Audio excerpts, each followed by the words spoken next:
Hallelujah. Thank you, Jesus. Holy Spirit, take control. Thank you, Lord. Thank you, Jesus. Glory to you, Lord Jesus.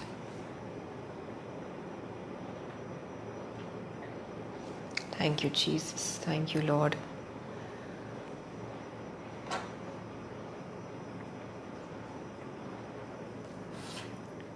Thank you, Lord. Thank you, Jesus. Hallelujah. Praise the Lord. Praise the Lord, brothers and sisters. आप सबको जय मसीह की, प्रभु यीशु मसीह के जीवित और सामर्थ्य नाम में मैं आप सबका स्वागत करती हूँ लूक 4:18 फेलोशिप के आज के लाइव प्रेयर सेशन में। I welcome you all in the mighty name of Jesus Christ. Hallelujah. प्रभु यीशु मसीह के नाम को हम ऊंचा उठाने एक बार फिर से एकत्रित हुए हैं। We thank you Jesus, we thank you Lord, we give you glory, honour and praise. Hallelujah, hallelujah, hallelujah. आइए ब्रदर्स एंड सिस्टर्स, छोटी सी दुआ करते हैं। प्रभु यीशु के नाम से हम इस समय को आरंभ करने से पहले एक छोटी सी प्रार्थना करते हैं। आइए एक मन होकर यीशु मसीह को इनवाइट करें, उनकी सुंदर उपस्थिति को मांगे और हमारे बीच में पवित्र आत्मा जी मौजूद होने पाए। आइए छोटी सी प्रार्थना करते हैं। Hallelujah, hallelujah. खुदावंद यीशु मसीह, आपको हम धन्यवाद देते हैं एक बार फिर से इस सुंदर समय के लिए। Lord we thank you Jesus, we give you glory, honour and praise. खुदावंद यीशु मसीह, हम इस वक्त इस पूरे सेशन को और तमाम जो हमारे भाई और बहन जुड़ेंगे उन सभी को यीशु आपके लहू में छुपा लेते हैं। सबके परिवारों को, खुद के भी परिवार को और सारी चीज़ों को यीशु आज हम आपके प्रेशियस ब्लड में छुपा लेते हैं। आपके कंट्रोल में तमाम चीज़ों को खुदावंद यीशु मसीह हम सौंप देते हैं। होने दीजिए प्रभु जी कि आपके पवित्र आत्मा की पूरी तरह से एक गाढ़ी मौजूदगी होने पाए और आप हम सब से आज भेंट करें। लॉर्ड जीसस, ऐसा होने पाए कि हम सब उन प्रार्थनाओं के जवाब को पाएं, उन सवालों के जवाब को पाएं जिनको हम पूरे हफ्ते अपने दिल में लेकर चल रहे थे। कुछ सवाल, कुछ चीज़ों में खुदावंद यीशु मसीह हम जो क्लैरिटी मांग रहे हैं, उस क्लैरिटी को आज, उस सुझाव को आज, उस सल्यूशन को आज आप हमारे मनों में डालिए, हमारे हृदय में डालिए।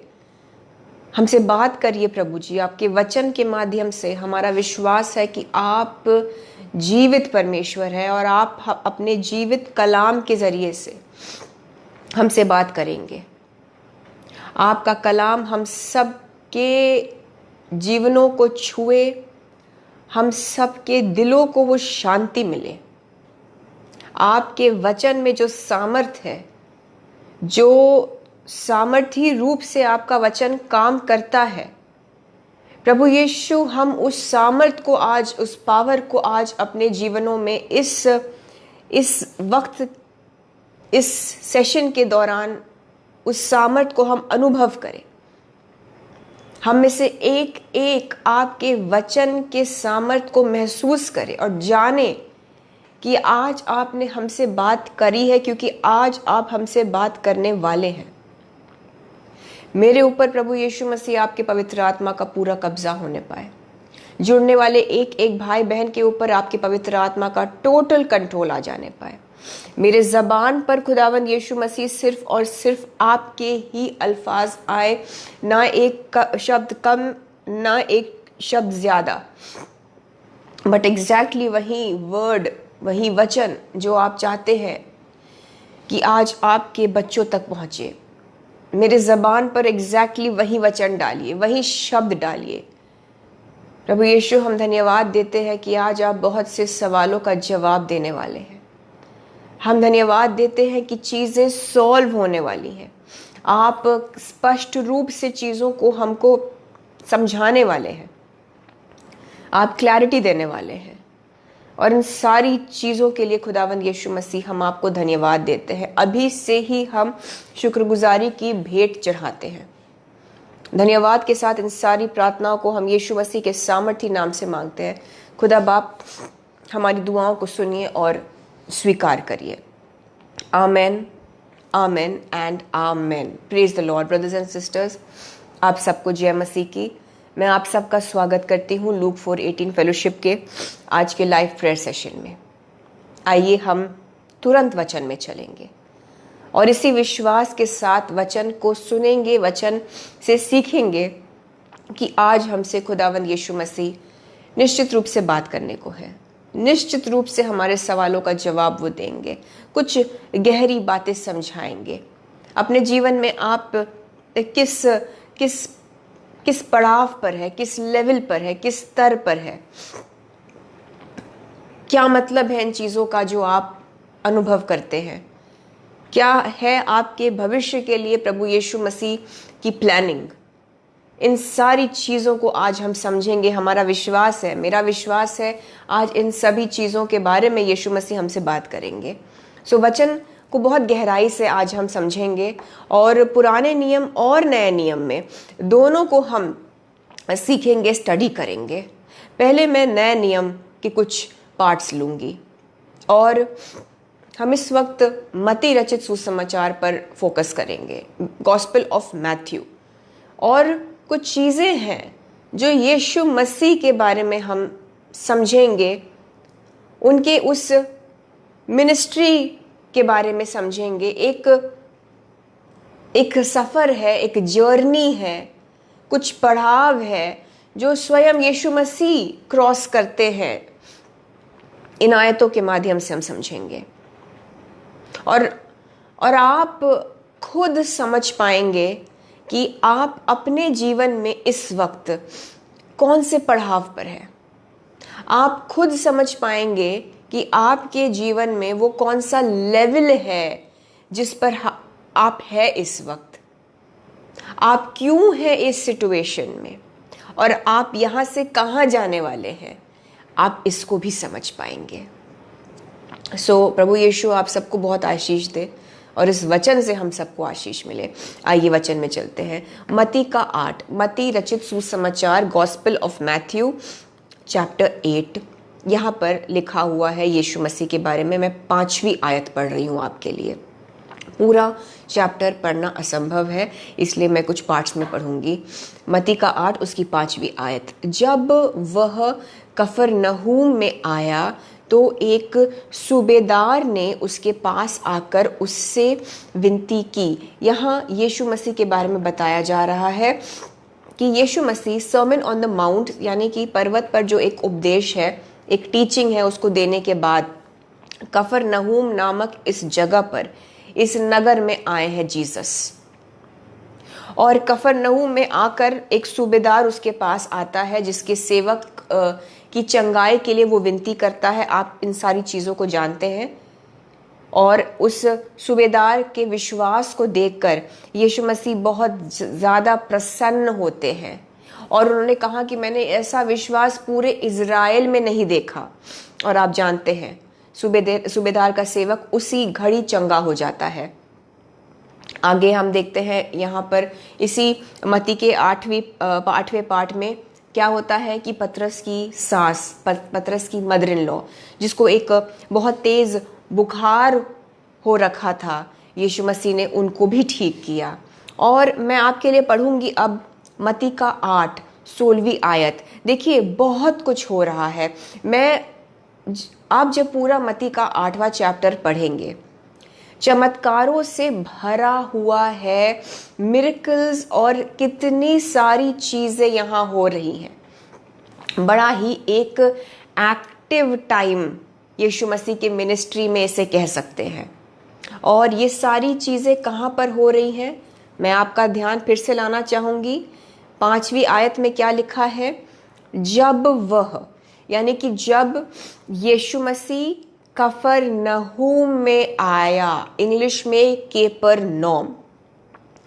आप प्लीज़ इस नाम को याद रखिए, इस जगह का नाम कफरनहूम। केपरनौम जिसे इंग्लिश में कहते हैं। ये सारी चीज़ें केपरनौम कफरनहूम में हो रही हैं। और मत्ती के 8 उसकी 16वीं आयत लिखा है, जब संध्या हुई तब वे उसके पास बहुत से लोगों को लाए। यीशु के पास बहुत से लोग लाए गए जिनमें दुष्ट आत्माएं थीं, और उसने उन आत्माओं को अपने वचन से निकाल दिया और सब बीमारों को चंगा किया। बहुत से लोग आए थे यीशु के पास। भीड़ हम समझ सकते हैं लगी हुई होगी, क्योंकि कितने सारे मिरेकल्स देखने के बाद लोग और भी ज्यादा बीमारों को और दुष्ट आत्माओं से ग्रसित लोगों को लाते जा रहे थे। यीशु मसीह ने उन सबको ठीक किया, सबके दुष्ट आत्माओं को निकाला, सबकी बीमारियों में चंगाई दी। यहाँ एक वर्ड लिखा है, अपने वचन से निकाल दिया। यीशु ने वचन से, मैं हमेशा इस बात को, आप अगर हमारे साथ जुड़ते आए हैं तो हम अक्सर इस चीज़ का हम अंगीकार भी करते हैं कि यीशु ने वचन के ज़रिए से किया। हालांकि ये मेरा आज का टॉपिक नहीं है, लेकिन इसको हम अहमियत ना दें वो भी सही नहीं होगा। सो बहुत ज़रूरी बात लिखी है कि उसने उन आत्माओं को अपने वचन से निकाल दिया। सो वचन की अहमियत भी हम जानते हैं, वर्ड ऑफ गॉड की अहमियत हम समझ रहे हैं। यीशु ने वर्ड ऑफ गॉड, वचन से, अपने ज़बान से निकले हुए एक एक अल्फाज से उन दुष्ट की चीज़ों को भगाया, और लिखा है सब बीमारों को चंगा किया। मैं आपसे फिर कहूँगी, सब बीमारों को चंगा किया, सब बीमारों को चंगा किया। कहिए कहिए, यीशु ने सब बीमारों को चंगा किया। यीशु मसीह आज भी यही करते हैं, हर एक बीमारी को चंगा करते हैं, फिर चाहे वो शारीरिक, आत्मिक, मानसिक, इमोशनली क्यों ना हो, चाहे वो आपकी परिस्थितियों में ही कोई बीमारी क्यों ना हो, चाहे आपके फाइनेंस ही क्यों ना बीमार हो, चाहे आपके हालात ही क्यों ना बीमार हो, यीशु मसीह आज भी सब बीमारों को चंगा करते हैं। Jesus Christ is the same yesterday, today and forever। यीशु मसीह और उनका सामर्थ्य एक सा है, वो आज भी सब बीमारों को चंगा करते हैं ब्रदर्स एंड सिस्टर्स, और अपने वचन से करते हैं, अपने वचन से करते हैं। आप समझ पा रहे हैं? तभी हम वचन पर इतना अहमियत क्यों देते हैं। हम क्यों कहते हैं कि दुष्ट आत्मा का असर है, वचन पढ़िए। बीमारी में चंगाई चाहिए, वचन पढ़िए। डिप्रेशन हो रहा है, वचन पढ़िए। क्योंकि यीशु मसीह ने, जिनको हम मानते हैं जो हमारे जिंदा परमेश्वर है, उन्होंने एग्जैक्टली यही चीज़ करी, उन्होंने वचन से चंगा किया। काफ़ी इवेंटफुल है, बहुत कुछ हो रहा है। मत्ती का 8 हम देखते हैं, मिनिस्ट्री बहुत ज़ोरों शोरों से चल रही है यीशु की, और इतने पीक पर, इतने चरम पर सब कुछ होते हुए, इतने में जीसस क्या कहते हैं? मत्ती का 8 उसकी 18वीं आयत, कहाँ तो इतना कुछ हो रहा है, और मत्ती के 8 उसकी 18वीं आयत में यीशु मसीह कहते हैं, यीशु ने जब अपने चारों ओर एक बड़ी भीड़ देखी, क्योंकि भीड़ लग गई थी ब्रदर्स एंड सिस्टर्स, जहां मसीह के काम होते हैं वहां भीड़ लग जाती है, तो एक बड़ी भीड़ थी। और लिखा है मत्ती का 8 उसकी 18वीं आयत, यीशु ने जब अपने चारों ओर एक बड़ी भीड़ देखी तो झील के उस पार जाने की आज्ञा दी। 2 सेकंड रुक जाइए यहीं पर, इसको समझने की कोशिश करिए। यीशु ने जब एक बड़ी भीड़ देखी, तो उस क्राउड को देखने के बाद, उस भीड़ को देखने के बाद यीशु मसीह क्या कहते हैं? यीशु कहते हैं कि चलो उस पार चले, अदर साइड। अगर भीड़ है तो अमूमन तौर से ये देखा जाता है, अगर बहुत कुछ चल रहा है और सब चीज़ें बड़ी अच्छी चल रही हैं तो लोग वहीं रुक जाते हैं। आप समझ पा रहे हैं? ये एक बड़ा ही हटकर एक्शन यीशु ने किया। प्लीज ध्यान दीजिए, यीशु ने जब अपने चारों ओर एक बड़ी भीड़ देखी तो झील के उस पार जाने की आज्ञा दी और वो चल पड़े। वो अपने चेलों को लेकर नाव पर सी ऑफ गैलिली, गलील के झील पर निकल पड़े सफर करने, उस पार जाने को। बड़ी ही ये सोचने वाली बात है, और सोचिए तो थोड़ा अलग सा ये सोच है, ये एक अलग थिंकिंग है। खुदा बाप यीशु मसीह की कुछ अलग विचारधारा होती है। जैसा कि मैंने कहा, अमूमन ये देखा गया है, आमतौर से ये हम देखते हैं कि सब तो अच्छा है, सेटल्ड हो गए हैं। O Lord talk to us Jesus, हमसे बात करिए खुदावंद यीशु मसीह। सेटल्ड हो गए हैं, सब तो सही है, अच्छी खासी जॉब लगी हुई है, अच्छा खासा इनकम आ रहा है, बच्चे भी सेटल हो गए हैं, घर भी उसी जगह पर बन गया है। बट यीशु कहते हैं अब उस पार चलो। आप समझ पा रहे हैं? सारी चीजें एक एक्टिव मिनिस्ट्री, लोगों की चंगाई, दुष्ट आत्माओं को निकाल देना और डिलीवरेंस का काम, और जोरों शोरों से सब कुछ चल रहा है। लेकिन यीशु कहते हैं अब चलो उस पार चलते हैं। यीशु का मन, यीशु मसीह का मन हमारे मन जैसा नहीं है। उस खुदा बाप, उस परमेश्वर प्रभु यीशु मसीह की विचारधारा हमसे बहुत अलग है ब्रदर्स एंड सिस्टर्स। हम कभी नहीं समझ पाएंगे। अच्छी खासी नौकरी, लगी लगाई नौकरी, आपका हो सकता है वो आपका कफरनहूम हो। यीशु मसीह केपरनौम में थे। केपरनौम, कफरनहूम हिब्रू में, इब्रानी में मतलब है विलेज ऑफ कंफर्ट। आप देख सकते हैं, आप चेक कर सकते हैं, विलेज ऑफ कंफर्ट या प्लेस ऑफ कंफर्ट, या एक सेटलमेंट जहां पर आराम से है। कफरनहूम का मतलब है वो आराम की जगह, जहां कहीं ना कहीं सेटल हो गए हैं। और कफरनहूम जब आप देखेंगे, वो जगह थी जहां यीशु मसीह की मिनिस्ट्री का बेस था। और अब यीशु मसीह कहते हैं उस पार चलो। कफरनहूम आपके लिए जरूरी नहीं कोई लोकेशन हो।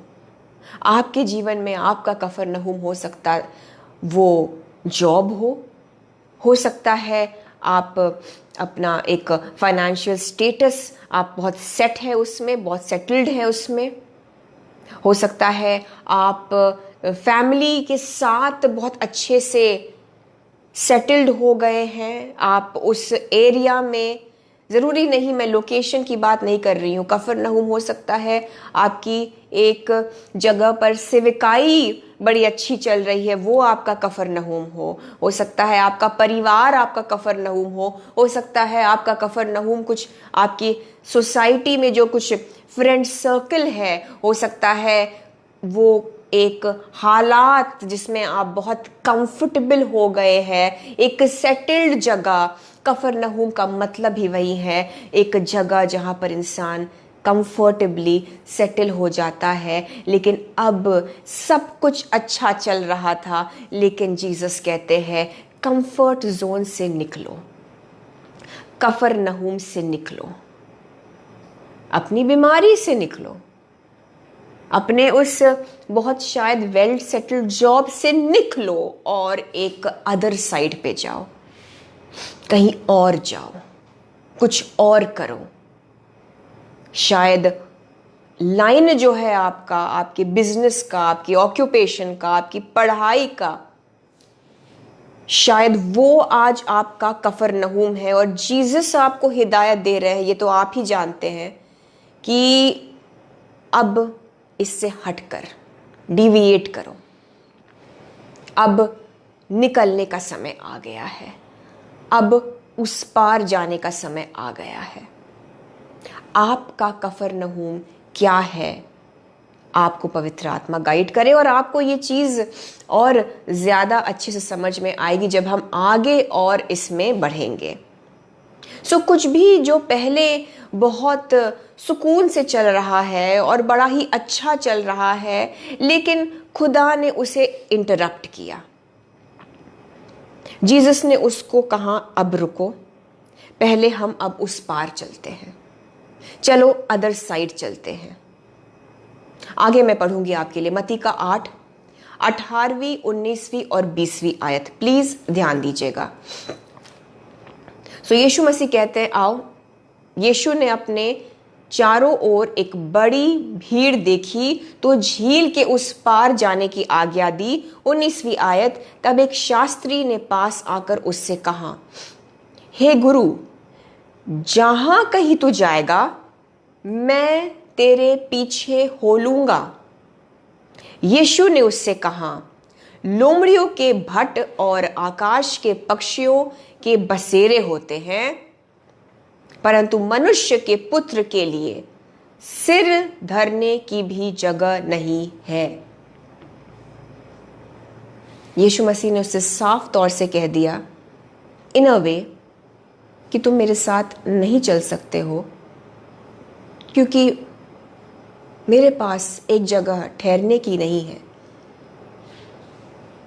और मैं आपको एक बात यहां पर कहना चाहती हूं कि यीशु मसीह ने ये कहा कि मनुष्य के पुत्र के लिए, यानी कि यीशु के लिए सिर धरने की भी जगह नहीं, यानी कि रेस्ट करने की जगह नहीं, यानी कि सेटल्ड होने की कोई संभावना नहीं। सो इसीलिए इसी वचन के मुताबिक हम ये ब्लेसिंग रिसीव करें कि क्योंकि यीशु सेटल्ड नहीं थे और उन्होंने एक जगह, एक आराम तलब लाइफस्टाइल नहीं व्यतीत किया और एक रेस्ट नहीं उनके पास था जब वो अपनी मिनिस्ट्री को इस जिंदों की जमीन पर कर रहे थे मनुष्य रूप में। सो हम इससे ये समझ सकते हैं कि हमको यीशु ने वो सेटलमेंट दे दिया। आप समझ पा रहे हैं? यीशु ने कोड़े खाए, यीशु ने वो सारी बीमारियों और सारे श्राप अपने ऊपर ले लिए ताकि हम श्रापों से मुक्त हो जाए, ताकि हम भले चंगे रहे अपने शरीर में। यीशु ने बड़े ही संकट झेले ताकि हमको संकट ना झेलने पड़े। यही उद्देश्य था।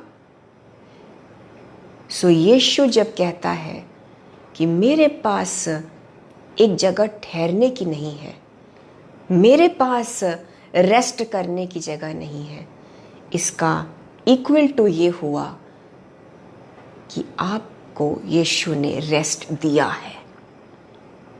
ये इसलिए ताकि हम सब सेटल्ड हो जाए, हम सबको वो सेटलमेंट मिले, हम सबको वो रेस्ट, वो शांति मिले। हाँ, हम आलसी ना बने, एक जगह बैठ जाए, वो बात नहीं हो रही यहाँ, लेकिन एक सुकून, एक ठहराव, ये हमारे लिए है ब्रदर्स एंड सिस्टर्स, क्योंकि यीशु मसीह, इनके पास सिर धरने की भी जगह नहीं थी। सो ये आपके लिए रेवलेशन है, क्योंकि यीशु ने वो दाम चुका दिया ताकि हम और आप आराम पाए, सेटल हो जाए, सुकून से हो जाए। आप समझ पा रहे हैं? रिसीव करिए इस ब्लेसिंग को। सो यीशु इस आदमी से कहता है, वो कहता है कि प्रभु मुझे अपने साथ ले लो। देखिए, यीशु मसीह भी बहुत सिलेक्टिव थे। हर किसी को जो कहता है कि प्रभु मैं तुम्हारे साथ चलूंगा, उन्होंने नहीं अलाउ किया। आप इसके बाद ही देखेंगे कि एक और शिष्य जब नहीं आता है तो प्रभु कहते नहीं, सब छोड़कर मेरे साथ चलो अब। सो यीशु मसीह बहुत सिलेक्टिव हैं। कौन उनके साथ आता है जब वो उस पार जा रहे हैं, किसको छोड़ना है, कौन चलेगा साथ में, ये बहुत मायने रखता है ब्रदर्स एंड सिस्टर्स। हर कोई आपके साथ उस पार नहीं जाता। जब आप अपने कफरनहूम को, अपने कंफर्ट जोन को छोड़कर आपको निकलना पड़ता है, अब्राहम को अपने पिता के उस जगह को, पिता के देश को, अपने घर को छोड़कर जाने की आदेश दी गई। अब्राहम को सिर्फ सारा को लेकर जाना था। वो तो अब्राहम कि हम कह सकते हैं वो प्रेम था लॉट के लिए, उसके नेफ्यू के लिए, लूत के लिए, कि अब्राहम लूत को अपने साथ लेकर निकला, लेकिन वो बहुत टाइम के लिए उसके साथ नहीं रह पाया।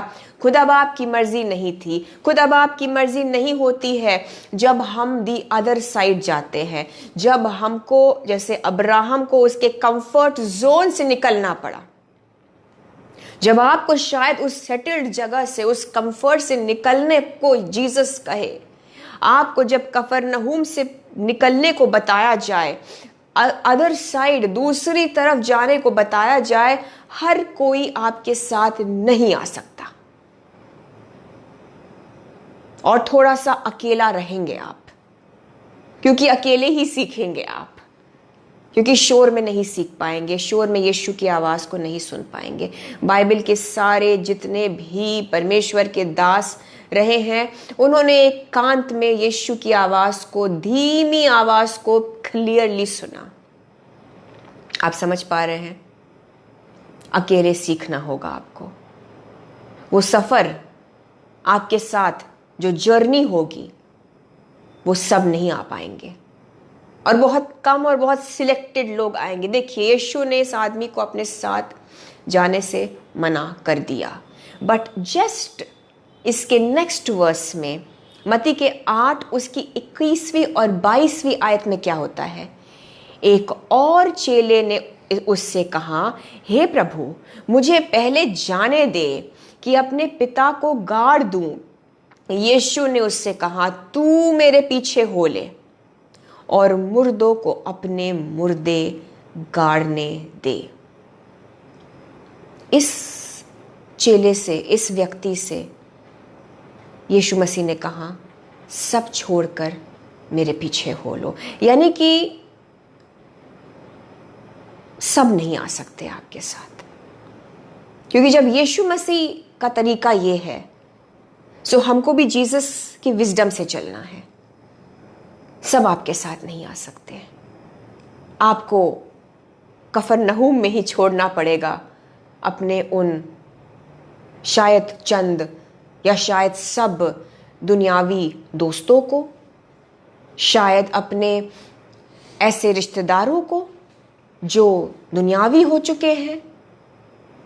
वो आपके जर्नी में मिसफिट रहेंगे। वो अगर आपके साथ सफ़र करने लगे तो उनको भी तकलीफ होगी और आप भी बहुत ज़्यादा डिलेड हो जाएंगे। कफरनहूम से ज़रूर निकलिए, लेकिन अकेले। मैंने बताया आपसे कि कफरनहूम का मतलब है विलेज ऑफ या सेटलमेंट ऑफ या प्लेस ऑफ कंफर्ट। और देखिए, सफ़र आसान नहीं था यीशु मसीह का।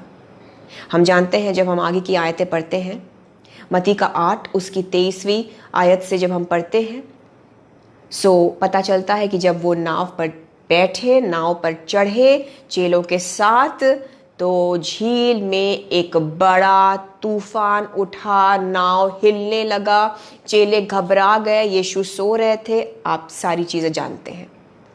सफ़र आसान नहीं था, सफ़र आसान नहीं था, लेकिन यीशु नाव में थे। आमीन। अगर लग रहा है कि सफ़र मुश्किल है, आपको एक्चुअली सिर्फ रियलाइज करने की ज़रूरत है कि आपके साथ कौन है। यीशु मसीह। हाँ, बहुत सारे लोग नहीं होंगे, क्योंकि ये सफ़र शायद आपको अकेले ही तय करना है। बहुत सारे लोग होंगे तो यीशु की उपस्थिति को नहीं रियलाइज कर पाएंगे। चेले भूल गए थे, चेले सोच रहे थे यीशु सो रहे हैं, लेकिन यीशु मसीह साथ थे। सफ़र अगर मुश्किल लग रहा है, रियलाइज करिए, खुद को बताइए, यीशु मेरे साथ है, यीशु मेरी नाव में है, यीशु मेरे जीवन में है, यीशु मेरे अंदर है। आमीन। और यीशु मसीह ने उस आंधी तूफान को डांटा और सब शांत हो गया, और सब शांत हो गया। आगे लिखा है कि चेले अचंभित हो गए, चेले शॉक्ड हो गए इस अधिकार को देखकर। कभी कभी आपको ब्रदर्स एंड सिस्टर्स कुछ जो जर्नीज होती हैं, जो सफ़र होते हैं, जिसमें शायद इस वक्त आप हैं, कुछ ऐसी जर्नीज आपको आपके अधिकार के बारे में बताती हैं। कुछ सफ़र, कुछ जर्नीज, कुछ ऐसी चीज़ें, कुछ ऐसी वारदातें होती, कुछ ऐसे हालात आपके जीवन में होते हैं, कुछ ऐसे सिचुएशंस आते हैं जो आपको आपके अधिकार को पहचानने की क्षमता देती हैं। वो आपको आपके अधिकार को रियलाइज करने के लिए, आपकी अथॉरिटी को रियलाइज करवाने के लिए। इनका सफर आसान नहीं था। एक बड़ी आंधी आई जब वो उस पार जाने को निकले। सब हिलने लगा कि अरे हम तो यीशु की सुनकर उस पार निकलने को चले हैं। लेकिन ये इसलिए क्योंकि चेलों को रियलाइज करना था कि यीशु मसीह जब साथ में है, भले ही लगे कि जीसस शांत है, भले ही लगे कि जीसस सो रहे हैं, लेकिन यीशु है। और जब यीशु है तो आंधियों को डांट कर आप शांत करेंगे यीशु के नाम से, और आंधियों को शांत होना पड़ेगा in the name of Jesus. सफर कठिन होने लगा था और आंधी आई, लेकिन इन्होंने पहचाना अधिकार को। आपको इन दिनों में यीशु मसीह आपकी अथॉरिटी से अवगत करा रहे हैं। मसीह में आपका अधिकार क्या है।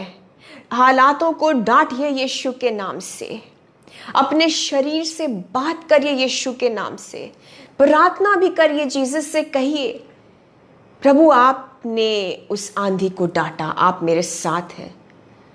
जीसस आप भी डांटिए, और मैं भी चेलों की तरह डरूंगी नहीं, मैं डरूंगा नहीं, लेकिन मैं भी इस आंधी को डांटता हूं यीशु के नाम से।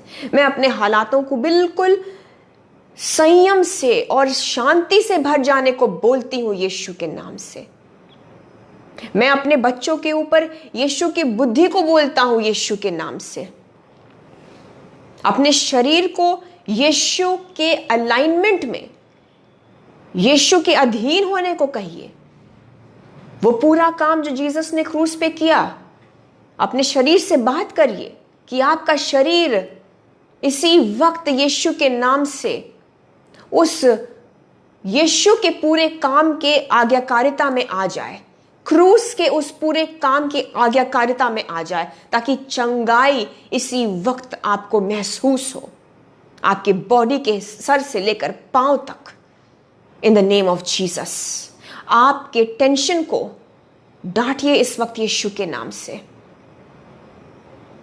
क्योंकि यीशु मसीह ने सारा दाम चुका दिया हमारी शांति के लिए।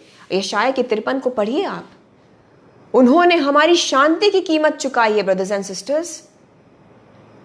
कुछ सफर, कुछ जर्नीज आपको आपके अथॉरिटी के बारे में सिखाती हैं, वरना आप कभी नहीं सीखते। आप जान ही नहीं पाते कि आपके अंदर क्या क्षमता है, पवित्र आत्मा का पावर क्या है आपके अंदर। आप नहीं समझते कि आप किस बुलाहट के लिए बुलाए गए हैं, अलग किए गए हैं।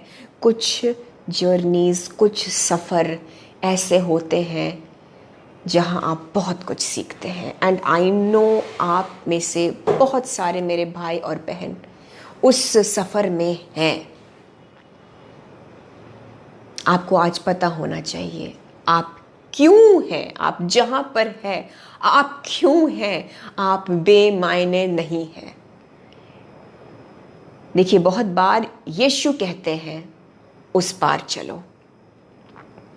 कई बार इंसानों को अपनी गलती की वजह से भी अपने कंफर्ट जोन, अपने कफरनहूम से निकलना होता है, वो हम बाद में देखेंगे। लेकिन कई बार यीशु कहते हैं निकलो कफरनहूम से, निकलो उस जगह से जहां तुम सेटल्ड हो गए हो, छोड़ो उस जॉब को, काफ़ी हो गया, अब जाओ सेवकाई करो। और आप समझ नहीं पाएंगे लेकिन निकलना होगा। जैसे अब्राम निकला तो वो अब्राहम बना, और फिर क्या हुआ आप जानते हैं। देखिए, पूरी कहानी नहीं बताई जाती है। और इन चेलों को भी यीशु मसीह के साथ जाने के समय कहाँ पता था कि वो कहाँ जा रहे हैं। अब सुनिए, बड़ा मजा आएगा, आप जानते भी होंगे। मत्ती के 8 उसके 28वीं आयत, जब वह उस पार, अब वो उस पार पहुंच जाते हैं। फाइनली सब शांत हो गया, आंधी तूफान थम गया, वो उस पार पहुंचते हैं गदरेनियों के देश में। जब वह उस पार गदरेनियों के देश में पहुंचा तो 2 मनुष्य जिनमें दुष्ट आत्माएं थी कब्रों से निकलते हुए उससे मिले। वे इतने प्रचंड थे कि कोई उस मार्ग से जा नहीं सकता। मैं और ज्यादा इसमें गहराई में नहीं जाऊंगी। दुष्ट आत्माओं से भरे हुए पीड़ित 2 जन बड़े ही भयंकर रूप से जो पोजेस्ड थे, वो इनके सामने, वो यीशु के सामने चेलों के साथ जब यीशु मसीह उस पार पहुंचते हैं, तो सोचिए ज़रा, उस पार पहुंचते हुए उनको कोई बहुत ही ज़्यादा ग्रैंड वेलकम नहीं मिलता है। उस पार जब पहुंचे तो उनको लगा होगा, चेलों को भी लगा होगा कि एक आंधी से निकलकर हम ये दूसरी आंधी तूफान में कहाँ आ गए, क्योंकि उस पार तो दुष्ट आत्माओं से पोजेस्ड लोग बड़े ही भयंकर रूप से उनको मिलते हैं। लेकिन उन्होंने चिल्ला चिल्ला कर क्या कहा। इससे पहले कि आप कुछ और सोचे कि मैंने क्या सोचा था, मैं अपने कंफर्ट जोन से निकल पड़ा, मैं आ तो गई, लेकिन ये क्या, मैंने जो सोचा था मुझे वो मिला ही नहीं। लेकिन सुनिए क्या होता है, चेलों को भी यही लगा होगा। यीशु मसीह आए और ऐसे भयंकर दुष्ट आत्माएं भरी हुई 2 लोग, और क्या होता है।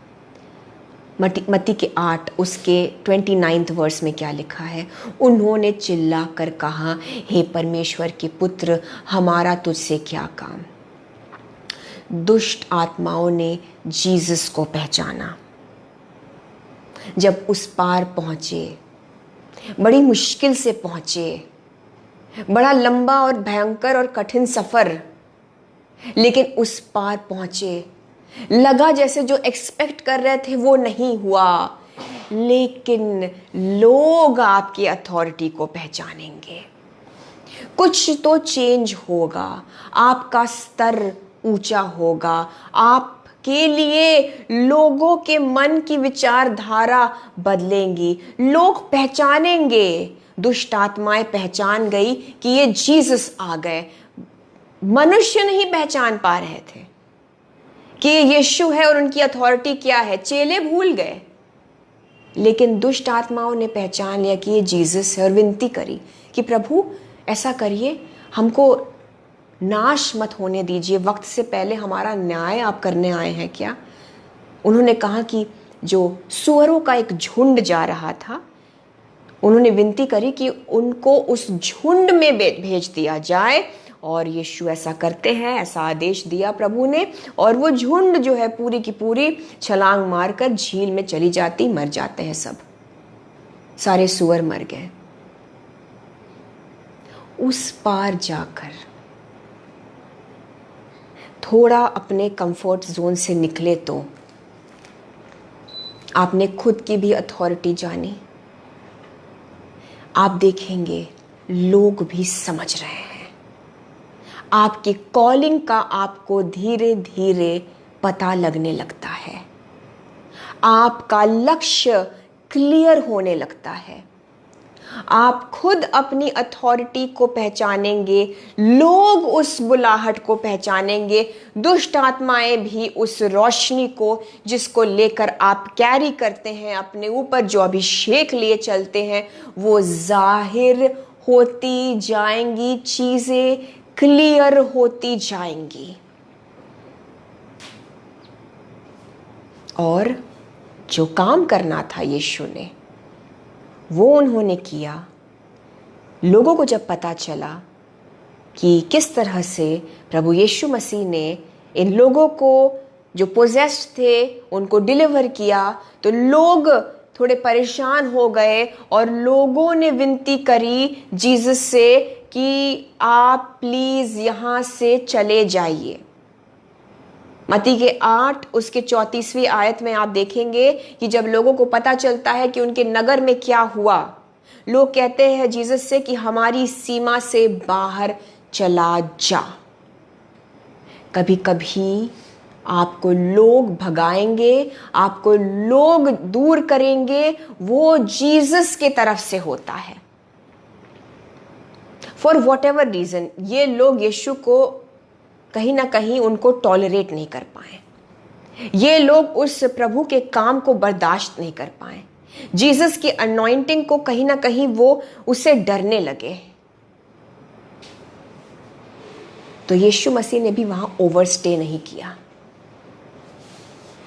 जीसस ने भी अपना काम पूरा किया और निकल गए।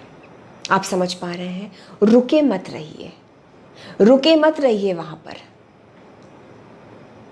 अब नेक्स्ट स्टेज प्लीज ध्यान दीजिएगा। कफरनहूम से यीशु निकले, अदर साइड पहुंचे। आप समझ पा रहे हैं? वहां पर एक काम करना था। आप अगर खुद को आज अपने कंफर्ट जोन से दूर पाते हैं, अगर आपको निकाला गया है, अगर अब्राम को निकाला था अपने पिता के घर से, एक कहीं और भेज दिया गया, तो वो इसलिए ताकि वो और आशीषित हो, वो इसलिए ताकि एक योजना पूरी हो, वो इसलिए ताकि यीशु मसीह उस काम के पूरा होने के बाद आपको वापस पहले से भी ज्यादा रिस्टोर करे। जैसा कि मैंने आपसे पहले ही कहा था, ये जो भी पड़ाव लेवल्स है, आप इनमें से किसी भी पड़ाव पर हो सकते हैं। हो सकता है आप पहले पड़ाव पर है, जहां पर आप कफरनहूम में ही है, बहुत कंफर्टेबल है और जीसस से पूरे वक्त सुन रहे हैं कि अब यहां से निकलो, अब ये जॉब छोड़ो, अब इन दोस्तों की संगति छोड़ो, अब अपने शरीर को मत समझो कि बीमार हो, उठो, चलो फिरो, धीरे धीरे विश्वास में सारे कामों को फिर शुरू करो, अपने कंफर्ट जोन से निकलो। हो सकता है आप इस पहले लेवल पर है, हो सकता है आप एक दूसरे लेवल पर है जिस पर यीशु मसीह अदर साइड गए थे, उस पार गए थे, जो बहुत एक बड़ा कंफर्टेबल नहीं था। वहां पर भयंकर चीजें थी, वहां डर लग सकता था, लेकिन वहां पर कुछ काम होना था। उन लोगों को दुष्ट आत्माओं से छुटकारा मिलना था, कुछ अथॉरिटीज समझने की जरूरत थी, अपने अभिषेक को पहचानने की जरूरत थी, अपनी बुलाहट को जानने की जरूरत थी।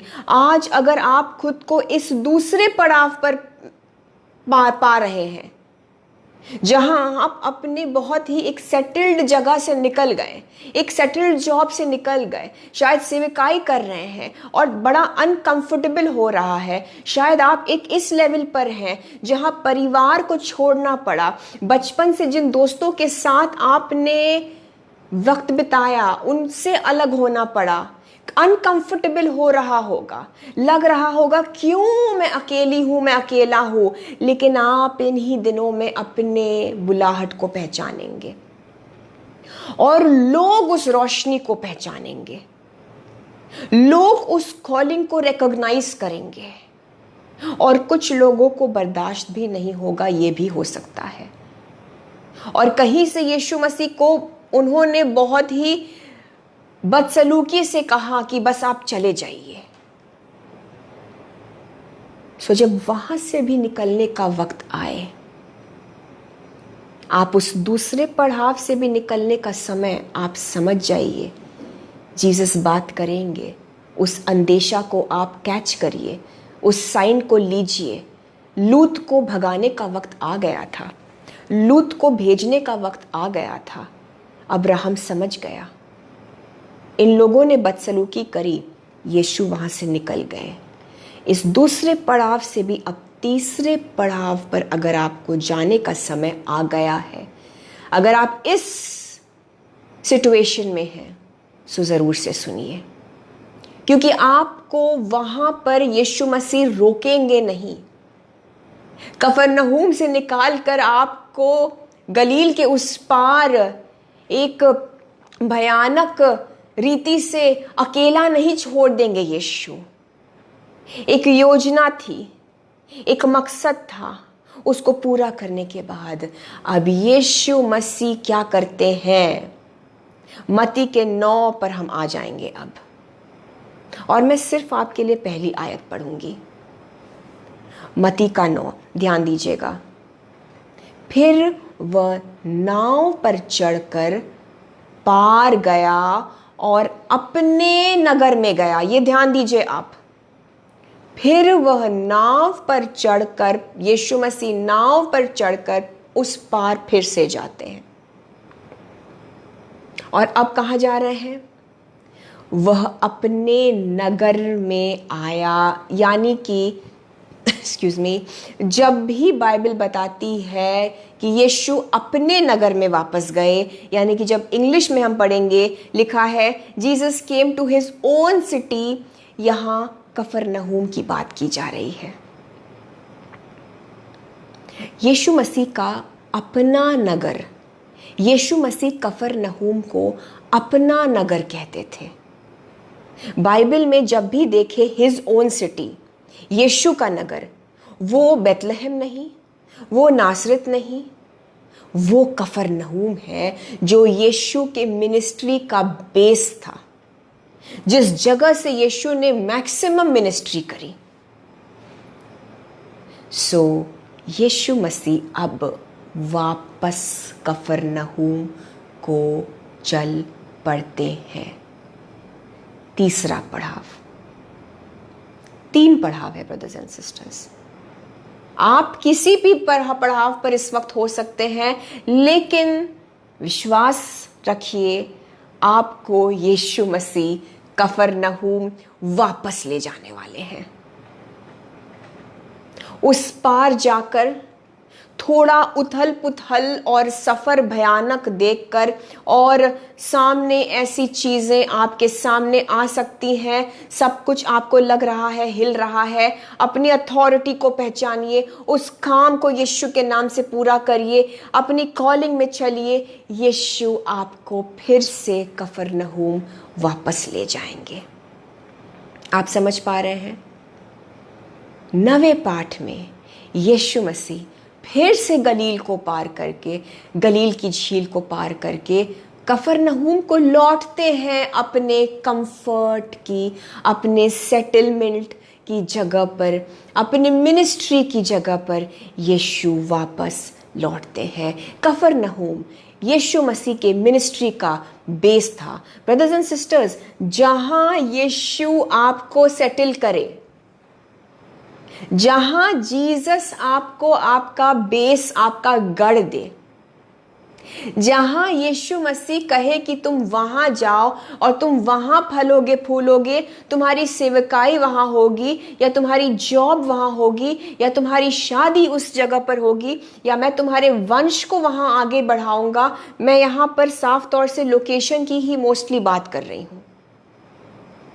वो हो सकता है आपके पैदा होने की जगह ना हो, और ना ही वो हो सकता है वो आपका देश भी ना हो, लेकिन जहां यीशु का काम होता है और जहां जीसस आपको ब्लेस करना चाहते हैं, वो आपकी अपनी जगह होती है। जिस तरह से यीशु मसीह का जन्म तो बेतलहम में हुआ और नाजरत में वो बड़े हुए, उनके परिवार के साथ वो नाजरत में रहे, लेकिन इनको वो अपना नगर नहीं बोलते हैं।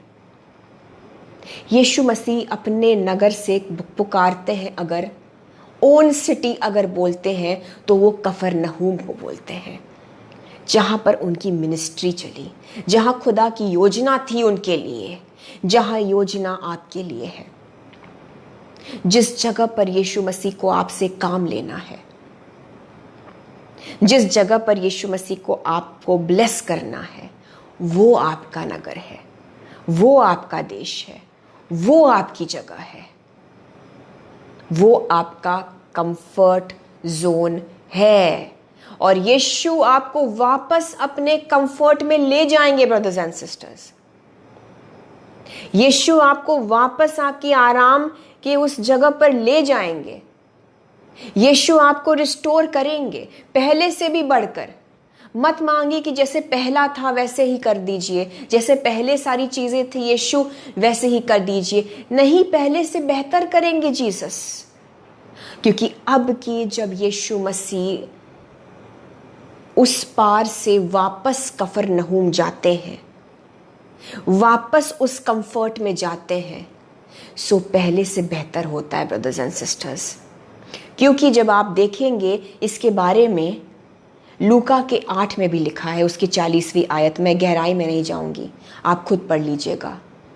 लूका के 8 में 40वीं आयत में भी यही चीज़ें लिखी हैं, यही उस पार जाने वाली बात की गई है। जब दुष्ट आत्माओं से उन लोगों को छुटकारा दिलाकर यीशु वापस जाते हैं, तो लिखा है जब यीशु लौटा तो लोग उससे आनंद के साथ मिले। वहां पर लोगों ने भगाया कि अब प्लीज आप हमारी इस सीमा से बाहर चले जाइए।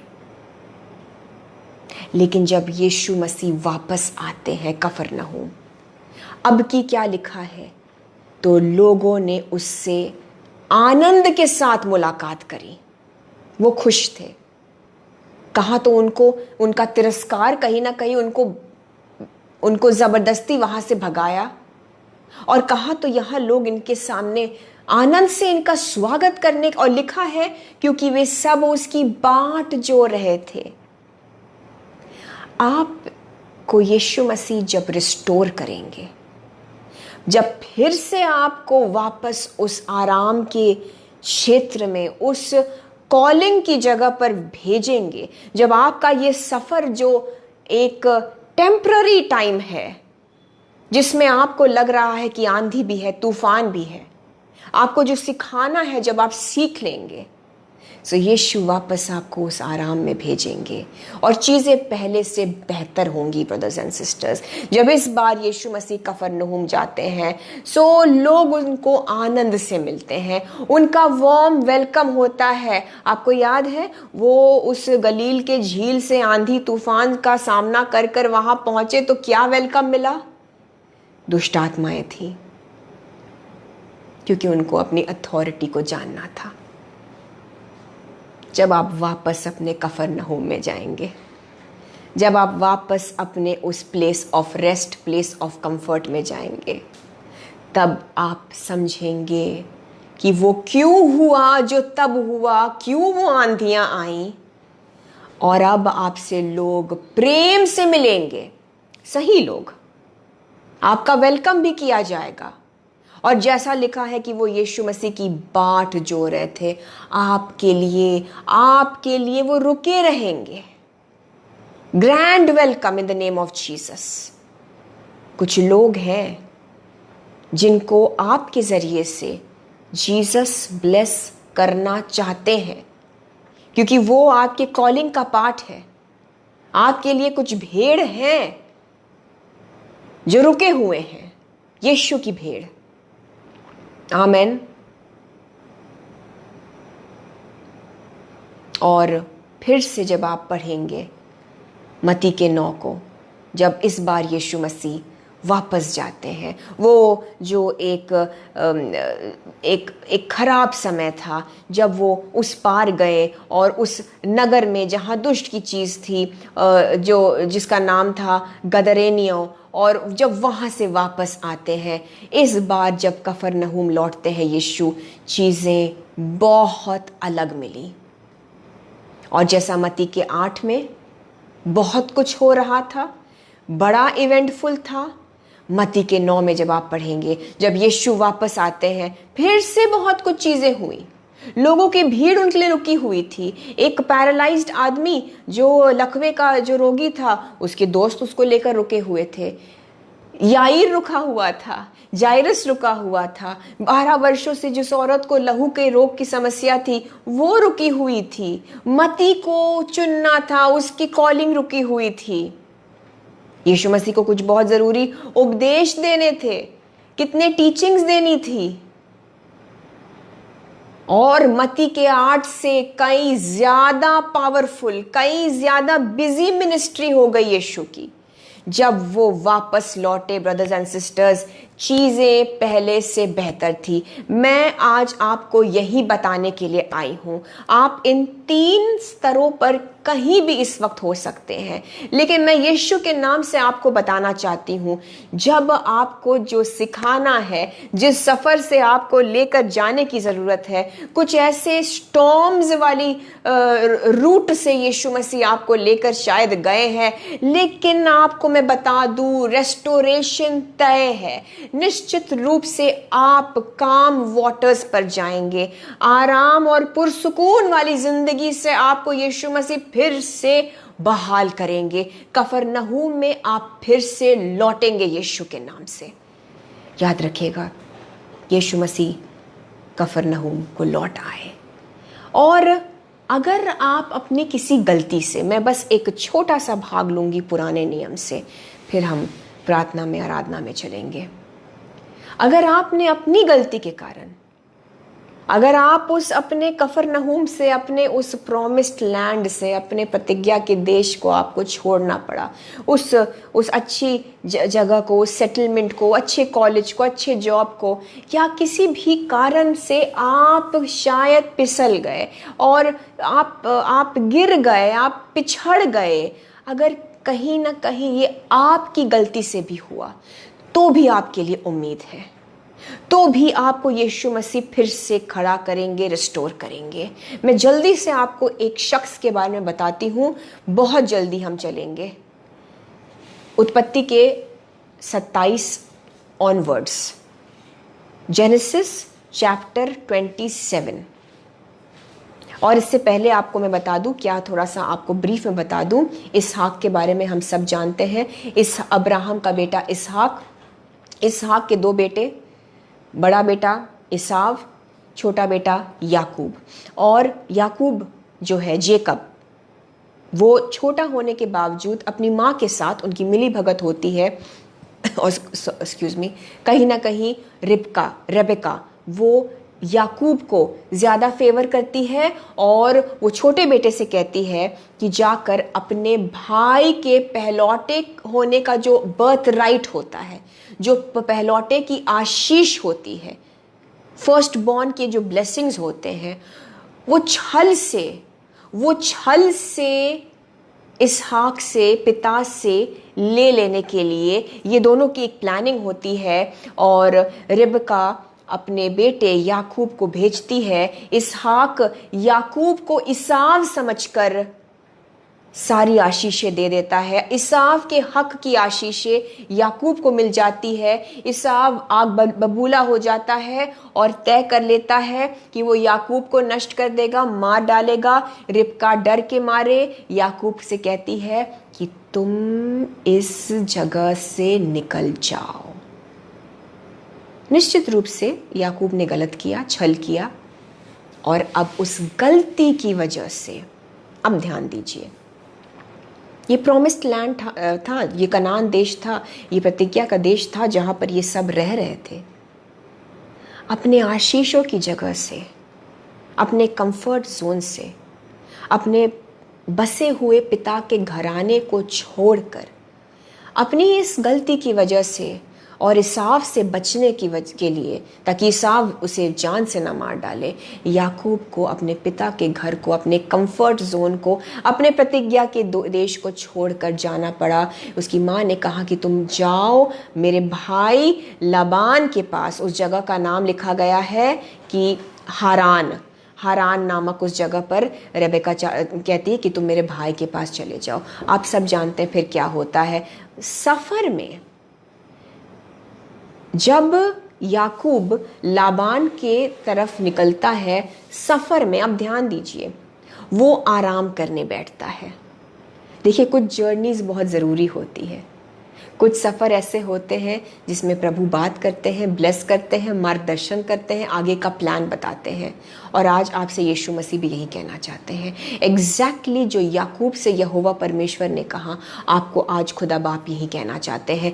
यहोवा याकूब को दर्शन देता है सपने में। और यहोवा परमेश्वर याकूब से कहते हैं, उत्पत्ति का 28 और 15वीं आयत, और ये मैं आपके ऊपर ब्लेसिंग भी बोलना चाहती हूँ। उत्पत्ति का 28 15वीं आयत, खुदा बाप कहते हैं, और सुन, मैं तेरे संग रहूंगा और जहां कहीं तू जाए वहां तेरी रक्षा करूंगा और तुझे इस देश में लौटा ले आऊंगा। Hallelujah, hallelujah. हो सकता है आपको अपनी गलती के वजह से आपको अपना वो कंफर्ट जोन, वो अच्छा सेटलमेंट, वो प्रॉमिस्ड लैंड किसी गलती के कारण भी अगर आपको छोड़ना पड़ा, तो भी आज आपको यीशु मसीह कहते हैं कि मैं तुझे फिर से उस प्रतिज्ञा की देश में, इस जगह पर जिस तरह से याकूब को बता रहे हैं कि मैं तुम्हें वापस ले आऊंगा। तुम जा तो रहे हो, लेकिन ये प्रोफेसी है ब्रदर्स एंड सिस्टर्स, आपको वापस फिर से यीशु मसीह उन प्रतिज्ञाओं पर, उन प्रॉमिसेस पर फिर से खड़ा करेंगे, और ये होगा यीशु के नाम से। आमीन। सो याकूब से खुदा बाप कहते हैं कि मैं तुझे इस देश में लौटा ले आऊंगा, मैं अपने कहे हुए को जब तक पूरा न कर लूं तब तक तुझको न छोड़ूंगा। और उस जगह का नाम बेथेल रखा गया, हाउस ऑफ गॉड, जो कि प्रॉमिस्ड लैंड में था। और बहुत सारी आशीषें दी गई याकूब को, और याकूब फिर निकल जाता है ब्रदर्स एंड सिस्टर्स 20 वर्षों के लिए। वो अपने मामा लाबान के पास जाता है, वहाँ पर उसके साथ भी छल होता है। उसकी शादी पहले लिया से करा दी जाती है, और वो लेकिन प्रेम रेचल से करता है। और आप जानते हैं बहुत कुछ हुआ, वो सेटल्ड हुआ, वो लाबान के अंडर उसने काम करा, उसकी शादी हुई याकूब की उसी आरान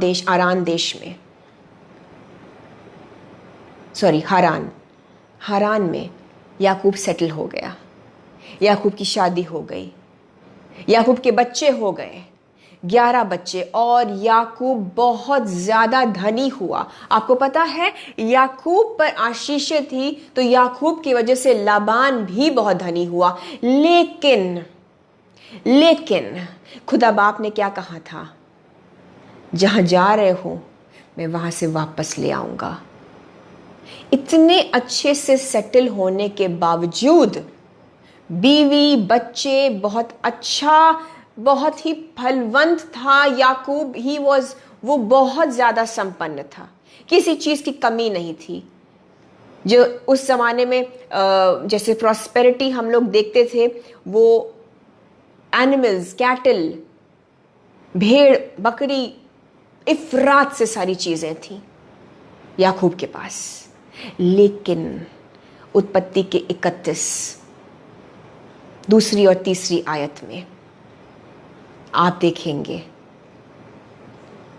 याकूब को खुदा बाप कहते हैं, अब वापस जाओ। वो सेटल हो गया, वो ब्लेस्ड हुआ, लेकिन खुदा बाप कहते हैं वापस जाओ। और यही नहीं, लाबान का भी रवैया, उसका एटीट्यूड याकूब के प्रति थोड़ा सख्त होने लगा।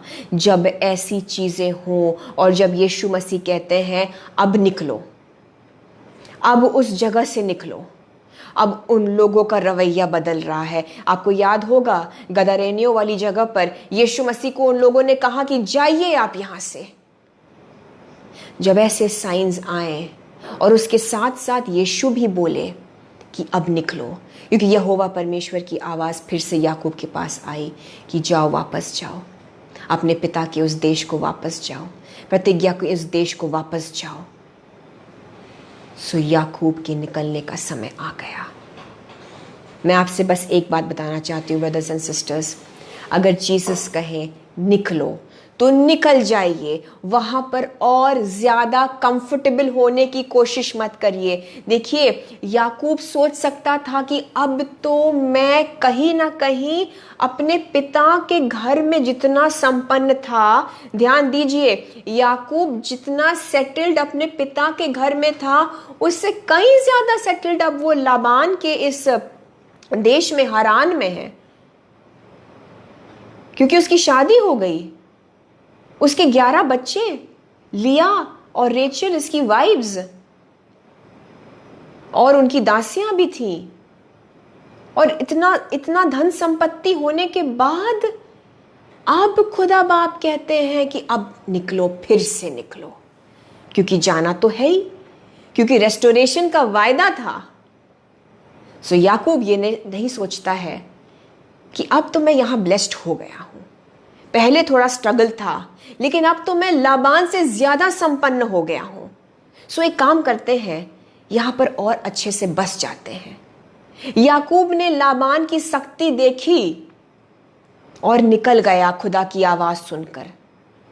लाबान जाने नहीं दे रहा था। आपको पता है, कुछ लाबान रूपी दुष्ट की चीजें शायद आपको रोक रही होंगी, शायद आपको रोक रही होंगी आपको उस बेथेल में वापस ले जाने के लिए, जो यीशु की जो एक प्लानिंग है, उस प्लानिंग में आप जाएं, उसको रोकने के लिए वो लाबान रूपी स्पिरिट्स को मैं यीशु के नाम से डांटती हूं, आपके जीवन से चले जाने का आदेश देती हूं। हमने नए नियम में भी देखा ब्रदर्स एंड सिस्टर्स, यीशु को कफरनहूम वापस जाना था, सेटल की जगह, कंफर्ट की जगह, सेटलमेंट की जगह, जहां उनकी मिनिस्ट्री का बेस था, जहां से खुदा बाप की मर्जी होती है आपको जहां से ऑपरेट करना है, आपको जहां से ब्लेस करना है, वो आपकी जगह, वो आपका कफरनहूम, वो आपका बेथेल। और बेथेल वापस जाने से इस याकूब को लाबान रोक रहा था। इन the name of Jesus Christ, आपको आपके प्रतिज्ञा के देश में वापस जाने के लिए जितनी भी रुकावटें आ रही हैं, उन लाबान रूपी दुष्ट की चीजों को, उन लाबान के स्पिरिट्स को मैं यीशु के नाम से डांटती हूं। इन द नेम ऑफ जीसस वो एक्सपोज हो जाए आपके लाइफ में, आपको पता चल जाए आपके जीवन के लाबान कौन है, जो आपको अच्छे अच्छे ऑफर्स दे रहे हैं। क्योंकि आप जब इसको पढ़ेंगे, देखिए मैं बहुत गहराई में नहीं जा पाई, लेकिन प्लीज़ इसको पढ़िए।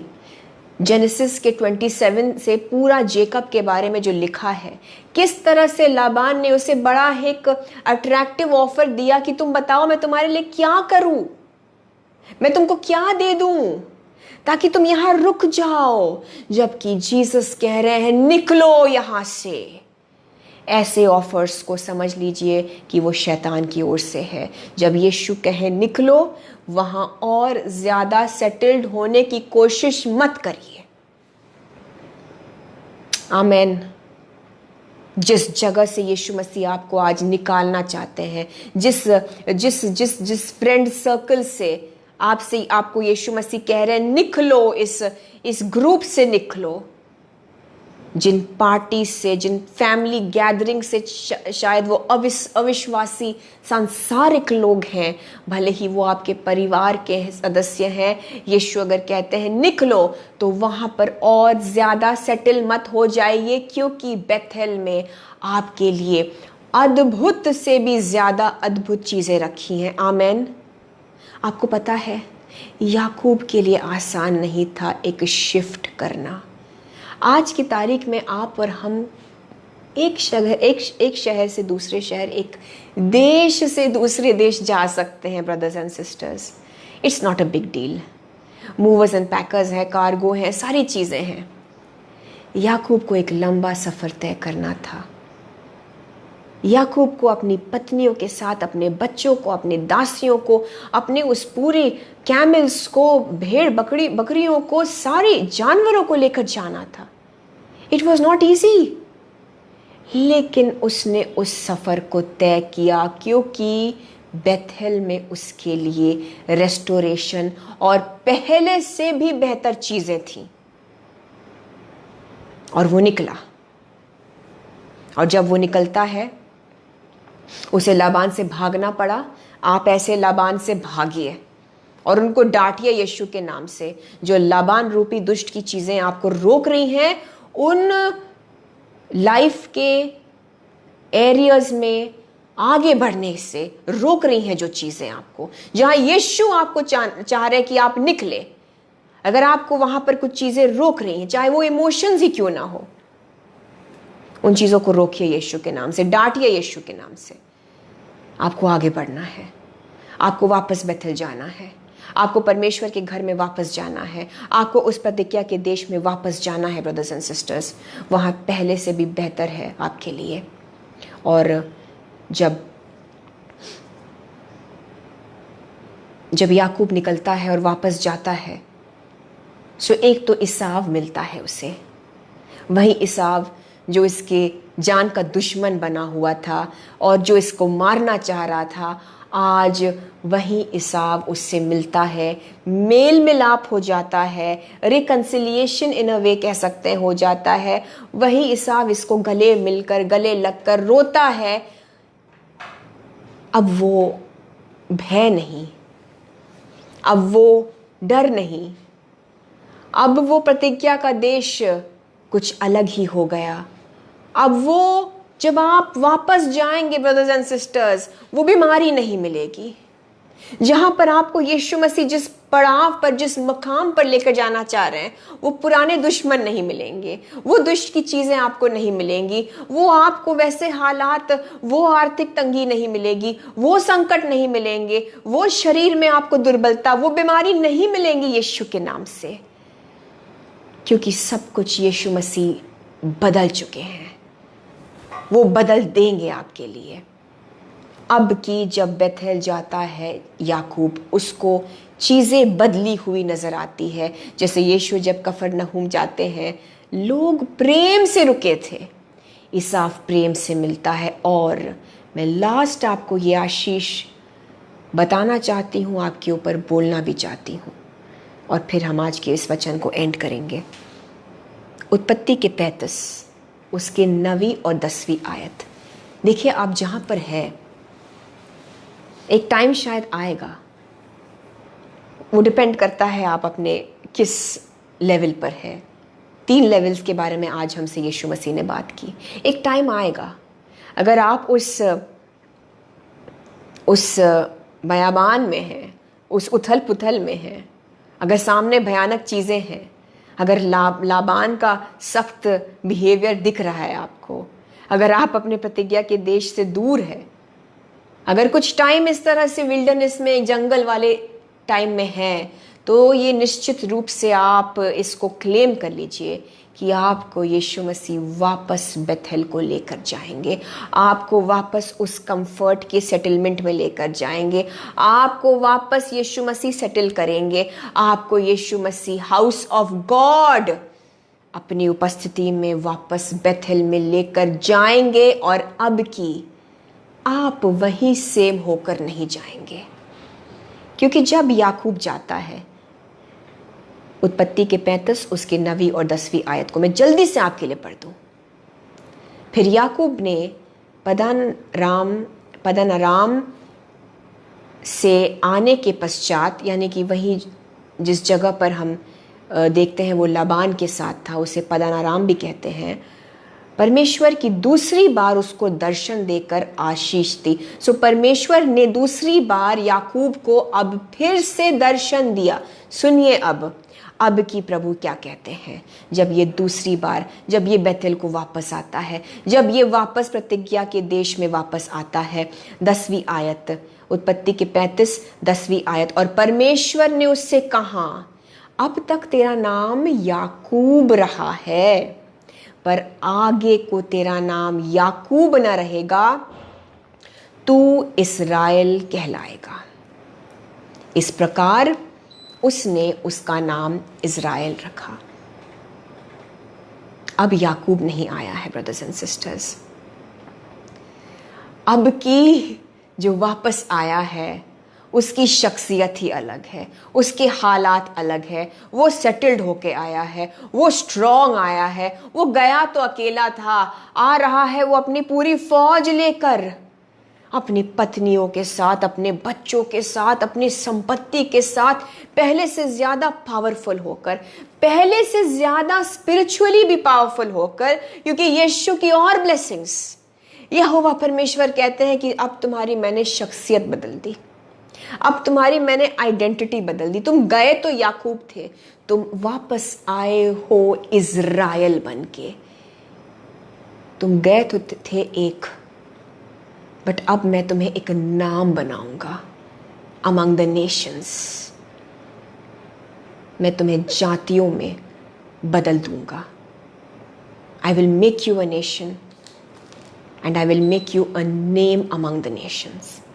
और आप जब इसको पढ़ेंगे, मैंने सिर्फ 2 आयतें पढ़ी हैं, आप देखेंगे किस रीति से खुदा बाप ने इसे इतनी ब्लेसिंग दी याकूब को, जब एक बार फिर से वो बेथेल आता है।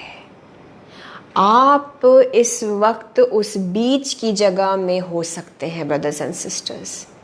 आपको यीशु ने शायद बोला निकलो अपने कफरनहूम, अपने बेथेल से।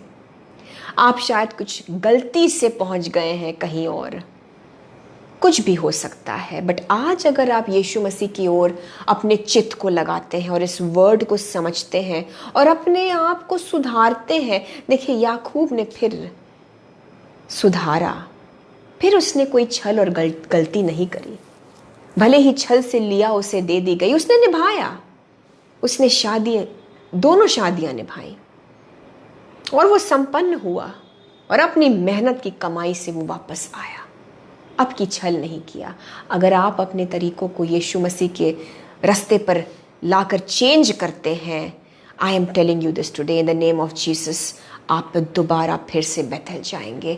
आपको फिर से यीशु ब्लेस करेंगे, आपको जीसस एक बार फिर से खड़ा करेंगे। आप अब की जब बेथेल जाएंगे, आप अब की जब वापस अपने उस आराम की जगह पर, उस रेस्टोरेशन में जाएंगे, अब की जब आप कफरनहूम वापस जाएंगे, आप अलग होंगे, आप पहले से स्ट्रांग होंगे, आत्मिक रूप से भी, मानसिक और शारीरिक रूप से भी, मैं कहती हूं आर्थिक रूप से भी, क्योंकि जीसस ने याकूब को और ज्यादा, यहोवा परमेश्वर ने उसे स्ट्रांग कर कर भेजा और आपकी शख्सियत अलग होगी। लोग कहेंगे तुम क्या गए थे और तुम क्या महिमामय तरीके से लौटे हो। याकूब संपन्न होकर लौटा, चीजें बदल गई थे। आपको वो चीजें नहीं दिखेंगी जो आपको पहले परेशान करती थी, जिसकी वजह से आपको बेथेल से निकलना पड़ा। You are going back stronger in the name of Jesus. और यही आज का वचन मैं आप तक पहुंचाना चाहती थी। आप स्ट्रॉन्गर जाने वाले हैं। सो जब यीशु कहे कि निकलो, घबराइए नहीं। हमेशा याद रखिए, पहले से बेहतर होगा। हर पड़ाव पर भले ही समझ में ना आए, लेकिन ट्रस्ट करिए। पहले से बेहतर याकूब के लिए हुआ, पहले से बेहतर अब्राहम के लिए हुआ, पहले से बेहतर जीसस भी जब वापस गए तो उन्होंने भी हालात बेहतर देखे कफरनहूम में, और आपके लिए भी होगा। बस ये याद रखिए कि जहाँ पर जीसस आपको सेटल करे, जहाँ पर यीशु की मर्जी होती है आपके लिए, वो जगह आपका अपना नगर होता है, वो आपका अपना देश होता है। हालेलुया।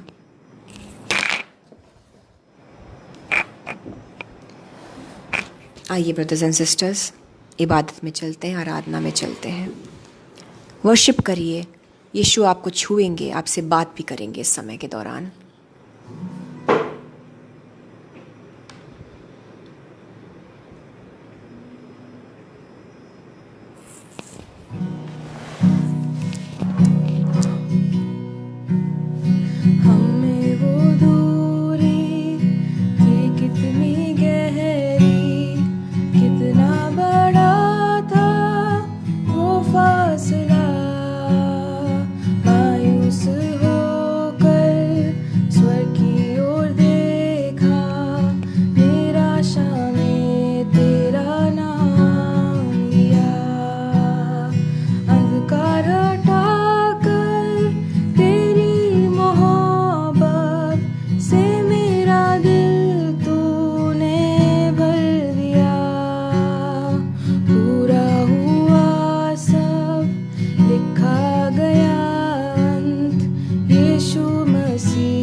जंजीर, तेरे नाम में रिहाई। यीशु मसीह तू है आशा मेरी। हालेलुया, प्रभु तेरी स्तुति हो। हालेलुया, तूने हराया मृत्यु को, तूने तोड़ी हर जंजीर, तेरे नाम में रिहाई। यीशु मसीह तू है आशा मेरी। आई वो सुबह, वादा पूरा हुआ, बेजान शरीर ने फिर सांसें ली। खामोशी में से तूने पुकारा, कब्र तेरी जीत है कहाँ।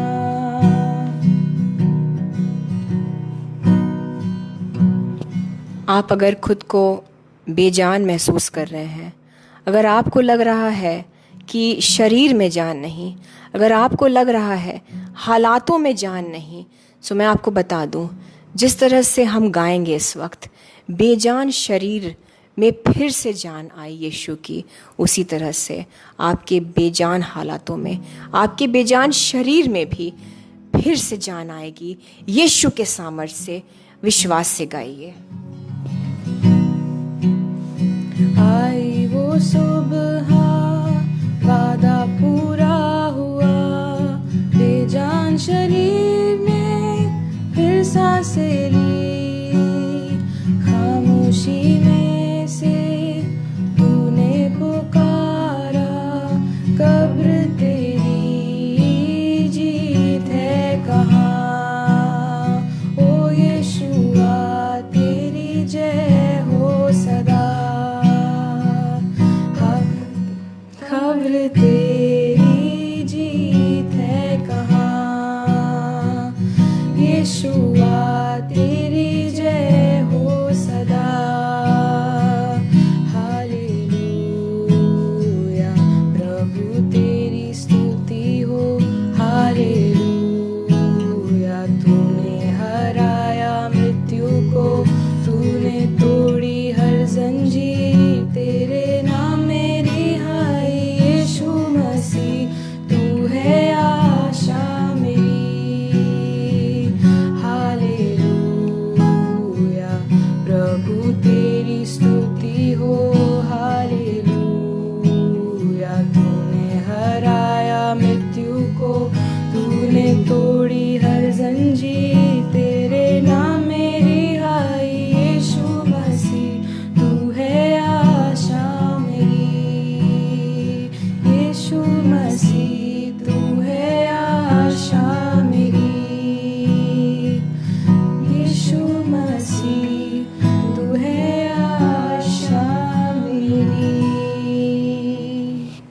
एक बार दिल से ब्रदर्स एंड सिस्टर्स हम फिर से गाएंगे, हालेलुया, प्रभु तेरी स्तुति हो। और यीशु मसीह ने तोड़ दिया है जंजीरों को। आप अगर विश्वास करते हैं, अगर आप विश्वास करते हैं यीशु ने मौत को हराया, गाइए फिर से हालेलुया, दिल से गाइए।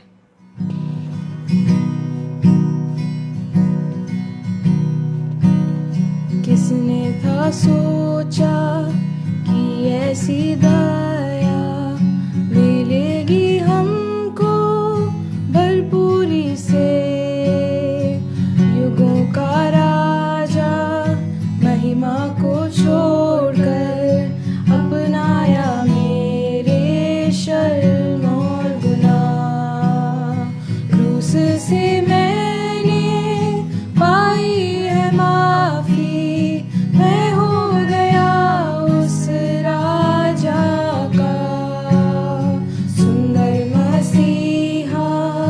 अब मैं हूँ तेरा यीशु मसीह, तू है आशा मेरी। हालेलुया, हालेलुया, प्रभु तेरी स्तुति हो। हालेलुया, तूने हराया मृत्यु को,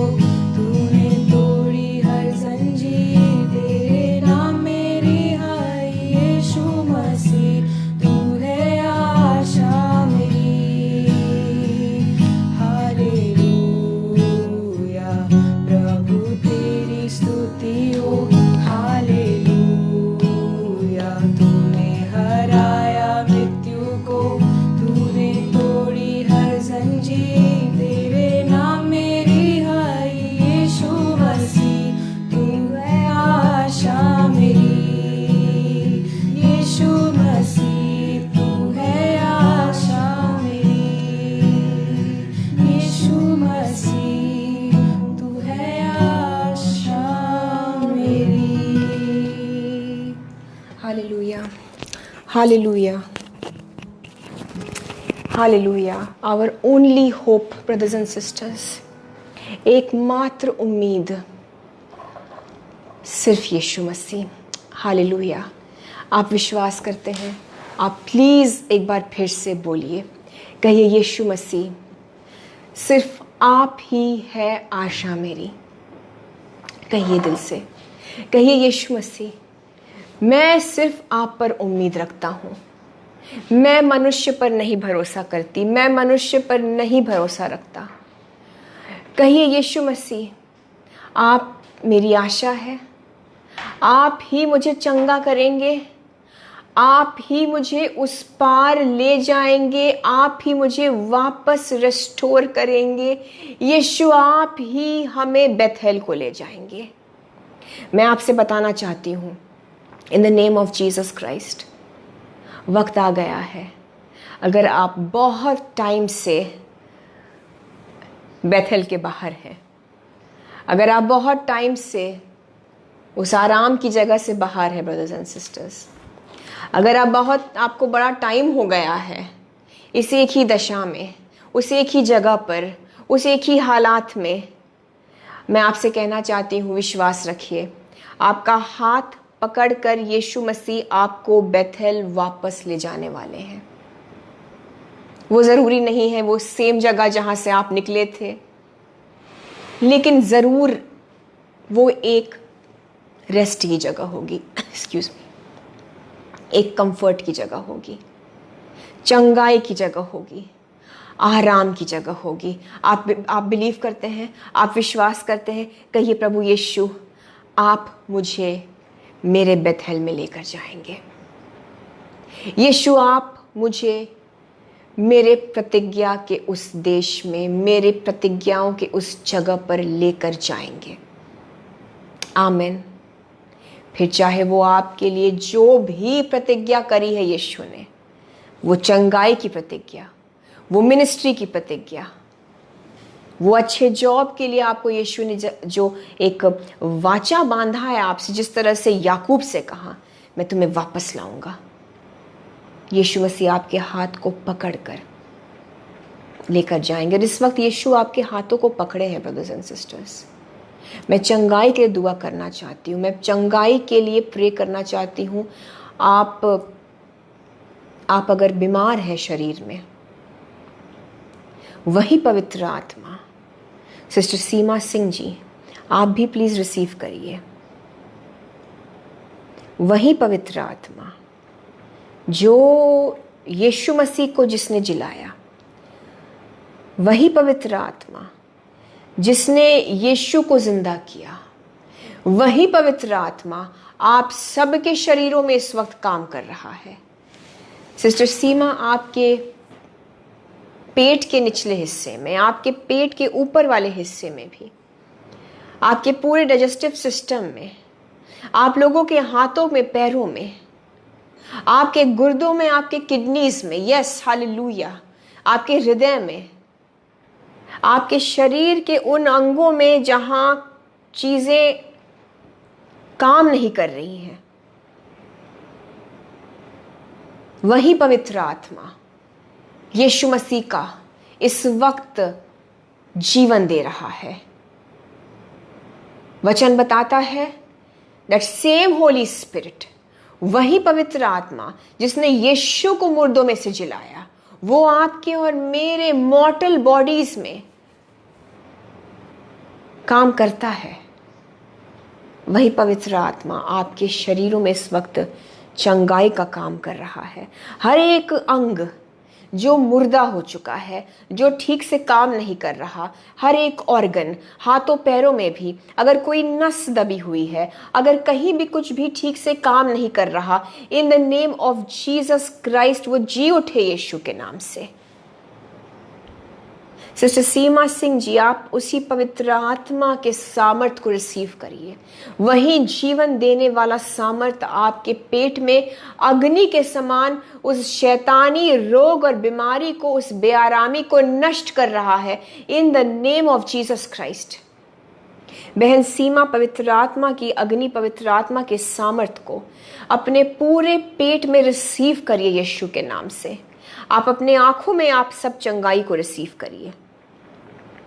ब्रदर नोएल जॉर्ज जी, जो राइट हैंड में तकलीफ हो गई है, in the name of Jesus उसी टूटे हुए राइट हैंड में यीशु का पवित्र आत्मा काम कर रहा है। हड्डियां जुड़ रही हैं, वो हाथ आपका फिर से नॉर्मल होता है यीशु के नाम से। एक एक हड्डी, ब्रदर नोएल जॉर्ज, आपके हाथ की एक एक हड्डी उस जगह पर वापस आ जाए, उस सही अलाइनमेंट में आ जाए, जुड़ जाए। यीशु का पवित्र आत्मा इस वक्त आपके उस राइट हैंड में ब्रदर नोएल काम कर रहा है in the name of Jesus. शरीर के जो अंग काम नहीं करते, ब्रदर जितेंद्र जी, आपके जो भी शरीर में दिक्कत है, उस दिक्कत वाली जगह पर यीशु के पवित्र आत्मा की अग्नि को रिसीव करिए। आप टोटल चंगाई पा रहे हैं in the name of Jesus. आप पूरी तरह से चंगे हो रहे हैं in the name of Jesus. Brother Anthony Murmu ji, आपके माइंड में यीशु का पवित्र आत्मा जीवन दे रहा है। हर एक टेंशन को मैं यीशु के नाम से डांटती हूँ। हर एक टेंशन निकल जाए आपके मन से, आपके दिमाग को यीशु मसीह आज कुछ चंगाई दे रहे हैं। अगर आपके सर में दर्द होता है, पता नहीं क्यों मुझे ब्रदर एंथनी मुर्मू जी, मुझे आपका ये माथा जो सर का हिस्सा है ये दिख रहा है, और वहाँ पर यीशु मसीह का पवित्र आत्मा काम कर रहा है। उस चंगाई को, उस छुटकारे को रिसीव करिए यीशु के नाम से। हालेलुया। सिस्टर सेबता खान जी, मुझे नहीं पता आपके हस्बैंड क्यों है बिहाइंड द बाज और क्या वजह है, लेकिन मैं दुआ करती हूँ कि आपके हस्बैंड के जीवन में पवित्र आत्मा काम करे।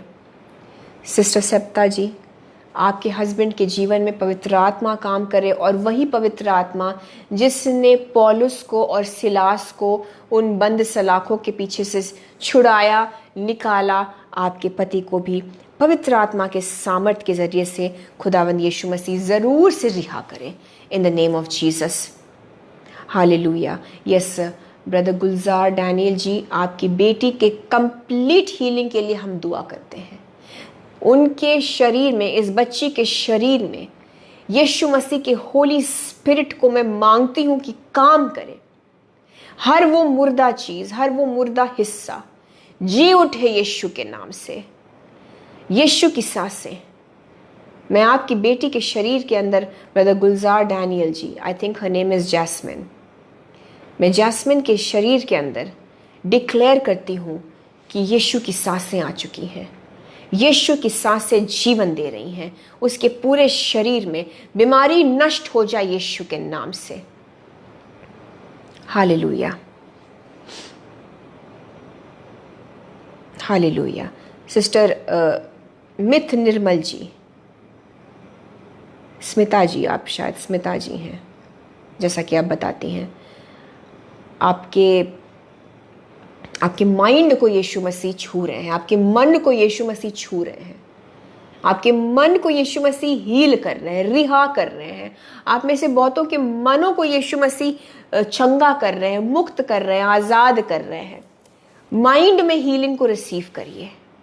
मनों को यीशु मसीह रिहाई दे रहे हैं, चंगा कर रहे हैं। ओ पवित्र आत्मा के सामर्थ से चंगे हो जाइए इस वक्त यीशु के नाम से। यस ब्रदर हिम्मत सिंह जी, आपको तसल्ली दे रहे हैं, आपको यीशु मसीह तसल्ली दे रहे हैं। आप इत्मीनान रखिए, गॉड इज विथ यू। आप जाएंगे उस प्रतिज्ञा के देश में, उस बेथेल के जगह पर आप वापस जाएंगे ब्रदर हिम्मत सिंह जी।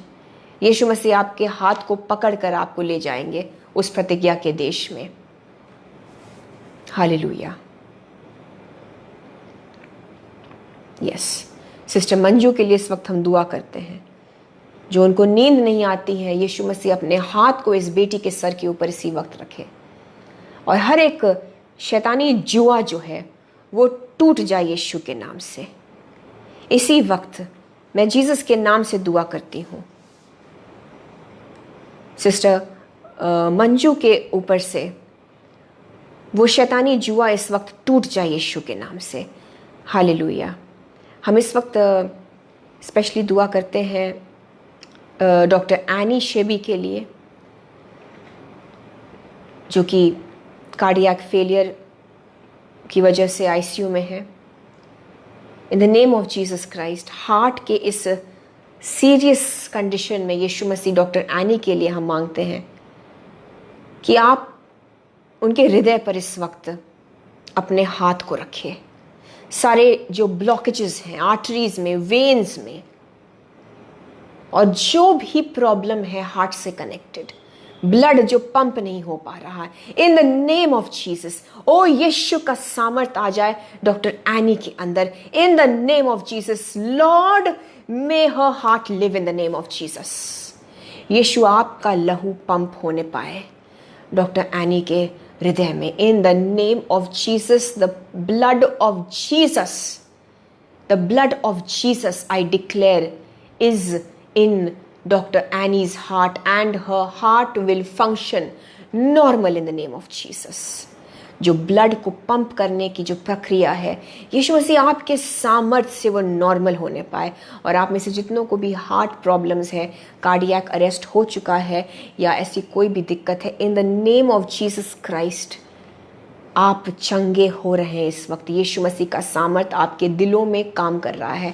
सारे कार्डियक अरेस्ट को और हार्ट प्रॉब्लम्स को, किडनी प्रॉब्लम्स को यीशु मसीह के नाम से हम कैंसिल करते हैं, आपके जीवनों से कैंसिल करते हैं। सिस्टर अवनी रानी जी, यीशु मसीह के पवित्र आत्मा को अपने माइंड में रिसीव करिए। हर एक ब्लॉक निकल रहा है in the name of Jesus. Sister any के हृदय से कनेक्टेड जो भी ब्लॉक है, डॉक्टर एनी के हृदय से कनेक्टेड जो भी ब्लॉकेज है, वो साफ हो रहा है। यीशु का लहू उस ब्लॉक को हटा रहा है।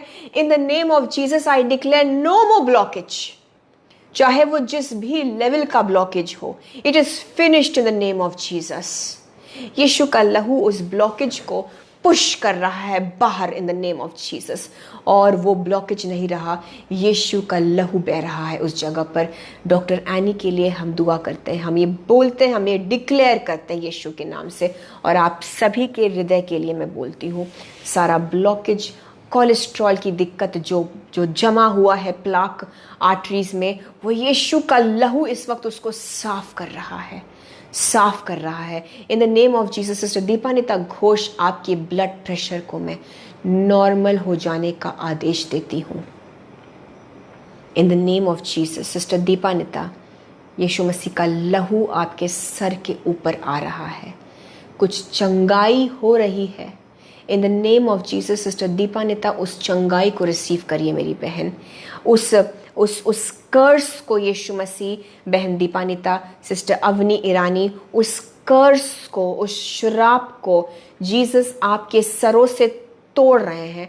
आपके सिरों से उस श्राप को यीशु अपने लहू से तोड़ रहे हैं। It breaks now in the name of Jesus. Brother Kevin Ledley, आपके जीवन के ऊपर से मैं हर एक श्राप को, हर एक कर्स को by the blood of Jesus तोड़ती हूँ यीशु के नाम से। Every curse of poverty break now in the name of Jesus. हर एक श्राप से छुटकारा पाइए, क्योंकि यीशु मसीह, गलातियों के 3 में लिखा है, गलातियों के 3:13 में, Jesus Christ himself became a curse for us. वो खुद एक श्राप बने ताकि मैं और आप हर एक श्राप से नजात पा जाए। हम श्रापों से मुक्त हो गए हैं इस वचन के मुताबिक। मैं आप सब के ऊपर घोषित करती हूँ, हम सब उन सारे श्रापों से, गरीबी, बीमारी के श्रापों से, डिवोर्स के श्राप से, डिप्रेशन के श्राप से, हम उन सारे श्रापों से मुक्त हो गए हैं। हम और हमारे बच्चे और हमारा घराना और हमारा वंश, जो आने वाले जनरेशन्स हैं, वो कर्ज फ्री होते हैं यीशु के नाम से। आमेन। ब्रदर नागेश कुमार अर्जुन जी, मैं आपके ऊपर से हर एक श्राप को, आपके फाइनेंस के ऊपर से और आपकी शादी, आपकी विवाह के ऊपर से, मैं हर एक श्राप को तोड़ती हूँ यीशु के नाम से। Mandiyal ji, SPS Mandiyal ji, in the name of Jesus आपका बिजनेस ब्लेस्ड होने पाए। यीशु को आप अपने बिजनेस को समर्पित करिए, अपने बिजनेस को जीसस को सौंपिए, डेडिकेट करिए। मंडियल जी, अपने बिजनेस को यीशु को जब सौंपेंगे तो यीशु के मुताबिक बिजनेस चलाना होगा, और आप देखेंगे जब आप वचन के मुताबिक अपने बिजनेस को चलाएंगे निश्चित रूप से आशीषित होंगे। आज आप सभी के बिजनेसेस के ऊपर जो एक रुकावट थी, जो एक श्राप था, वो टूटता है यीशु के नाम से। याकूब के कामों को खराब करने के लिए लाबान, उसका ससुर, लगा हुआ था, उसका जो फादर इन लॉ था वो पीछे पड़ा था। ऐसी चीज़ें, ऐसे लोग, ऐसी दुष्ट की चीज़ें, जो ऐसी प्लानिंग जो आपके बिजनेस को खराब करने के लिए आपके पीछे, आपके बिजनेस के पीछे पड़ी हुई हैं, उन चीज़ों को मैं यीशु के लहू से, आपके बिजनेस से और आपके जीवन से अलग करती हूँ in the name of Jesus. वो लाबान के स्पिरिट्स और वैसी प्लानिंग जो आपके काम को खराब करने की कोशिश कर रही है, चाहे वो बिजनेस हो और चाहे वो आपके जॉब में ऐसी चीज़ें हो, उन पावर्स को इस वक्त हम यीशु के नाम से तोड़ते हैं। I break that power in the name of Jesus. और आपके बिजनेस को और आपके काम को, आपके जॉब को मैं यीशु के लहू से कवर करती हूँ। ब्लड ऑफ जीसस से आपका बिजनेस, आपका काम, आपका जॉब अलग हो गया है उन दुष्ट की चीज़ों से। उस लाबान टाइप के लोगों को इस वक्त यीशु मसीह एक्सपोज कर रहे हैं। मंडियल जी, मैं आपके लिए भी कहती हूँ, और ब्रदर एडवर्ड, आपके लिए भी मेरे भाई, और आप सब के लिए, आपके जीवन में अगर लाबान रूपी कुछ लोग हैं जो कि वास्तव में वो लाबान रूपी एक दुष्ट की आत्मा है, उनके जरिए से काम कर रही हैं, आपको इसी वक्त पवित्र आत्मा दिखाएंगे। आप जिनका मैंने नाम लिया, और आप सब जो बिजनेस करते हैं, जो जॉब्स में हैं, या जो भी करते हो, आपको रोकने वाले जो लोग हैं, जो भले ही रिश्तेदार हो, क्योंकि याकूब का रिश्तेदार उसका फादर इन लॉ था, उसका ससुर था लाबान, लेकिन वो उसका दुश्मन था, वो उसकी तरक्की में रोड़ा था, और वो उसे यीशु के उस राह पर, उस बुलाहट पर जाने से रोक रहा था। ऐसे लाबान रूपी लोग इस वक्त आप सबके लाइफ में यीशु मसीह एक्सपोज कर रहे हैं, ताकि आप सचेत हो जाए, ताकि आप उनको हटाएं और आपके जीवन में, आपके बिजनेस में आप उस बरकत को देखेंगे यीशु के नाम से। सिस्टर रिचा जी, ऐसे दोस्त यीशु इस वक्त आपको दिखा रहे हैं। रिचा कश्यप जी, आपको ऐसे दोस्त होली स्पिरिट याद दिलाएंगे आज भी इस सेशन के बाद। मेरी बहन, आप दुआ में बैठिए और मांगिए पवित्र आत्मा से, सिस्टर रिचा, कि आपके जीवन में जो ऐसे दोस्त या ऐसे सगे संबंधी हो जो सही नहीं है, जो आपकी बरकत में रुकावट है, जो आपकी बुलाहट में रुकावट है, जो यीशु की ओर से नहीं है, आपको यीशु मसीह दिखाएंगे और उनसे अलग हो जाने का आपको गाइडेंस भी देंगे। तो ज़रूर जब यीशु कहें अलग हो तो अलग हो जाइए। सिस्टर सीमा, मैं आपके लिए भी, सिस्टर सीमा मेरी बहन, दुआ करती हूँ। ये रॉन्ग स्पिरिट, ये लाबान के स्पिरिट वाले लोग जो लगते हैं अपने लेकिन होते हैं रुकावट, जो जीसस के कॉलिंग में जाने नहीं देते, आपके जीवन में मेरी बहन सिस्टर सीमा, आप सबके जीवन में पवित्र आत्मा इसी वक्त आपको वो चीज़, वो लोग दिखाएं इन द नेम ऑफ जीसस। और अक्सर ऐसा होता है कि ऐसे ही समय पर या तो वो लोग कभी आपको कॉल करते हैं या तो उनका मैसेज आने लगता है। सचेत रहिए, ये साइंस होते हैं। आज दुआ में आप सब ज़रूर यीशु मसीह से मांगिए कि ऐसे लोग एक्सपोज हो जाएं। In the name of Jesus. Sister Shweta Vandana Acharya, मेरी बहन, आपके हस्बैंड चाहे जो भी कहें, मैं आपसे बताना चाहती हूँ, ये बीमारी एक बड़ी गवाही में और उनके सैल्वेशन में बदलने वाली है in the name of Jesus. आप इस समय अपने हस्बैंड के लिए एक वचन का जरिया है सिस्टर श्वेता जी। आप वो जरिया है जिसके माध्यम से जीसस चाहते हैं कि आप अपने हस्बैंड के कानों में वचन वचन वचन वचन बोलती रहिए। वचन से वो जी उठेंगे यीशु के नाम से। In the name of Jesus I want to prophesy over your life sister Shweta Vandana. आप अपने हस्बैंड के साथ उनकी चंगाई की टेस्टिमनी लेकर चर्च में खड़ी होंगी। ओ रेबा तारा शांदाला रबा, आपका घराना आपके साथ। और मैं खास सिस्टर श्वेता वंदना आचार्य आपके हस्बैंड के लिए बोलना चाहती हूँ। आपका हस्बैंड और आप साथ में सेवकाई करेंगे। It is done in the name of Jesus. I declare in the name of Jesus. ये बीमारी एक बड़ी गवाही में बदलने वाली है। ये बीमारी आपको और आपके हस्बैंड को वापस बेथेल लेके जाएगी, उस पुनर्स्थापित, उस रेस्टोरेशन की जगह पर जहां पर आप अपने हस्बैंड के साथ यीशु की महिमा के लिए हालेलुया ओ सेवकाई करेंगे। यस आप दोनों मिलकर वचन बांटेंगे। और ये अब शुरू होता है मेरी बहन, चाहे वो जो भी बोले, आप वचन बोलते रहिए। आप उनके कानों के अंदर प्रभु यीशु के चमत्कार को बाइबल से पढ़ते रहिए। ये कठिन समय हो सकता है, लेकिन इसके बाद बेथेल आएगा। इसके बाद आपको यीशु मसीह बेथेल में फिर से स्थापित करेंगे। मेरी बहन, हस्बैंड के साथ आपके हस्बैंड गवाही देंगे। आपके हस्बैंड आपके साथ खड़े होकर सेवकाई करेंगे इन the name of Jesus Christ. This is for his deliverance, this is for his salvation. ये उनके उद्धार के लिए, ये जो आप देख रही हैं उनके जीवन में, ये उनके उद्धार के लिए है। आमेन। आप साथ में मिलकर, आप सब के लिए मैं कहना चाहती हूँ, मैं सब के लिए डिक्लेयर करना चाहती हूँ, आप सब अपने परिवार के साथ इसी जिंदों की ज़मीन में यीशु की महिमा के लिए आप गवाही भी देंगे। आप सेवकाई करेंगे, हस्बैंड वाइफ सेवकाई करेंगे, हस्बैंड वाइफ बच्चों के साथ सेवकाई करेंगे, माता पिता अपने बच्चों के साथ सेवकाई करेंगे। यीशु को महिमा मिले, जीसस को महिमा मिले। हालेलुया।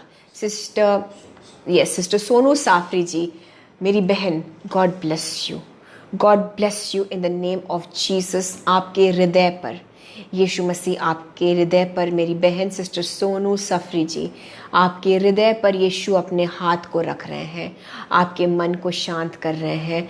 यीशु मसीह आपसे कहते हैं, मेरी बेटी विचलित मत हो, अपने मन को विचलित मत होने दो। जैसे चेले जब उस नाव में थे, वो विचलित हो गए उस आंधी तूफान को देखकर। मैं आपको बताना चाहती हूँ सिस्टर सोनू सफरी, जीसस आपके साथ उस नाव में है, जीसस आपके साथ है, आपके हृदय को वो शांत कर रहे हैं। मैं यीशु के नाम से बोलती हूँ, आज से मेरी बहन सिस्टर सोनू, आप असीम शांति को एंजॉय करेंगी, आप यीशु की शांति को एंजॉय करेंगी। आप जब भी बाइबल पढ़ेंगी, आप यीशु मसीह के उस शांति को अनुभव करेंगी और वो शांति आपके जीवन से कोई नहीं छीन पाएगा। पूरी तरह से वचन में बनी रहिए, आपकी शांति यीशु में बढ़ती जाएगी in the name of Jesus. Hallelujah. Vipin Tejot ji, आपके पेट के लिए हम दुआ करते हैं। सारे पेट के दर्द को मैं यीशु के नाम से डांटती हूँ। पेट की हर एक बीमारी को मैं यीशु मसीह के नाम से चंगा हो जाने को आदेश देती हूँ in the name of Jesus Christ.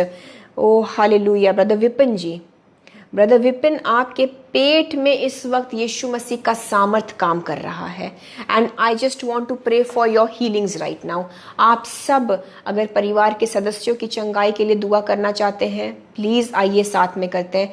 आप अगर खुद बीमार हैं, आप सब इस वक्त इस हीलिंग की प्रेयर को रिसीव करिए इन the name of Jesus Christ. उस बीमारी के हिस्से पर फिर चाहे वो आपके सर से लेकर पाँव तक कहीं भी क्यों ना हो, उस बीमारी के हिस्से पर यीशु मसीह इस वक्त अपने हाथ को रख रहे हैं। यीशु मसीह का हीलिंग उनके हाथों के ज़रिए से आपके शरीर में ट्रांसफ़र हो रहा है।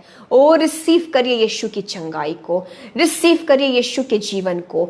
जहाँ पर सही नहीं काम कर रही हैं चीज़ें, वहाँ यीशु का जीवन आता है in the name of Jesus. Sister Shweta, आपके हस्बैंड ब्रदर तिलक के लिए भी इन the name of Jesus, in the name of Jesus, उनके पेट में यीशु मसीह जीवन दे रहे हैं, उनके दिल में यीशु मसीह जीवन दे रहे हैं, उनके हाथों में पैरों में यीशु मसीह जान दे रहे हैं। हालेलुया, रिसीव करिए। आप लोग सब अपने शरीरों में सामर्थ को, स्ट्रेंथ को इन द नेम ऑफ जीसस मैं बोलती हूँ, सरों में, हर एक नसों में यीशु की चंगाई इसी वक्त यीशु के नाम से। आशीष दालवी जी, इसी वक्त आपको यीशु मसीह के नाम से वो चंगाई मिल जाए। इसी वक्त आप चंगे हो जाए, अपने देह आत्मा प्राण में आप सब चंगे हो जाए यीशु मसीह के नाम से। वही पवित्र आत्मा आप सबके शरीरों में इस वक्त काम कर रहा है, जिसने यीशु मसीह को मुर्दों में से जिंदा किया। और वही पवित्र आत्मा आपके शरीर के एक एक भाग में, आपके मन में भी और आपके आत्मा में भी, वही पवित्र आत्मा इस वक्त यीशु के जीवन को दे रहा है। मैं जीसस के जीवन को आपके ऊपर बोलती हूँ, और आप मरेंगे नहीं, लेकिन अच्छी सेहत के साथ इसी जिंदों के ज़मीन पर जीवित रहेंगे यीशु की महिमा के लिए। और यीशु मसीह के महिमा के लिए आपको यीशु मसीह फिर से पुनः स्थापित कर रहे हैं। Be healed, be restored in the name of Jesus. Yeshu आपका हाथ पकड़ के आपको वापस बेथेल के सिटीजन्स को बनाने के लिए आपको लेकर जाएंगे। आप बेथेल के नागरिक हैं, आप बेथेल के नागरिक हैं, आप सिटीजन्स हैं बेथेल के, आप उस प्रतिज्ञा के देश के नागरिक हैं ब्रदर्स एंड सिस्टर्स। और आपका देश, आपकी जगह, आपका नगर, आपका शहर वहीं पर जहाँ पर यीशु मसीह ने आपके लिए उस बरकत को रखा है, उस बुलाहट को रखा है। मैं इस वचन के सारे आशीषों को आपके ऊपर घोषित करती हूँ, डिक्लेयर करती हूँ in the name of Jesus Christ. सारी चीज़ों के लिए, आज के वचन के लिए भी प्रभु यीशु मसीह को हम धन्यवाद देते हैं। और इन सारी प्रार्थनाओं को हम यीशु मसीह के सामर्थी नाम से मांगते हैं। खुदा बाप हमारी सारी दुआओं को सुनिए और कबूल करिए। आमेन, आमेन एंड आमेन। और आपके जीवन पर भी मैं जीसस के लहू से वो बरकत, ब्रदर रोहित हेमरॉन जी, ब्रदर रोहित हेमरॉम जी, वो बरकत, वो शांति सिस्टर सोनू सफरी जी, वो हीलिंग्स जो आपको भी आज मिली है, जो भी सिस्टर सीमा जी, वो बिजनेस में बरकत, वो सारी चीज़ें मैं आपके अंदर यीशु के लहू से सील कर देती हूँ, आपके और आपके परिवार के सदस्यों में, उनके जीवनों में यीशु के लहू से मैं सील कर देती हूँ in the name of Jesus. Amen, amen and amen. Hallelujah, hallelujah, hallelujah, hallelujah. आप सबको जय मसीह की brothers and sisters, God bless you all. अब मैं आपसे अलविदा लूँगी। मैं आपकी बहन निशा फ्रैंक, मैं आपसे फिर मिलूँगी अगले फ्राइडे, खुदा ने चाहा तो अगले हफ्ते, और मोस्ट प्रोबेबली हम आने वाले हफ्ते को जो लाइव प्रेयर सेशन करेंगे उसको हम थर्सडे को रखेंगे। फ्राइडे की जगह हम थर्सडे को 11 सितंबर को आने वाले हफ्ते में लाइव प्रेयर रखेंगे। सो याद रखिएगा, नोटिफिकेशंस भी आपको मिल जाएंगे। God bless you all. मुझे और मेरे परिवार को, हमारी सेविकाई को प्लीज़ दुआओं में ज़रूर से याद रखिए। God bless you all. आप सबको जय मसीह की।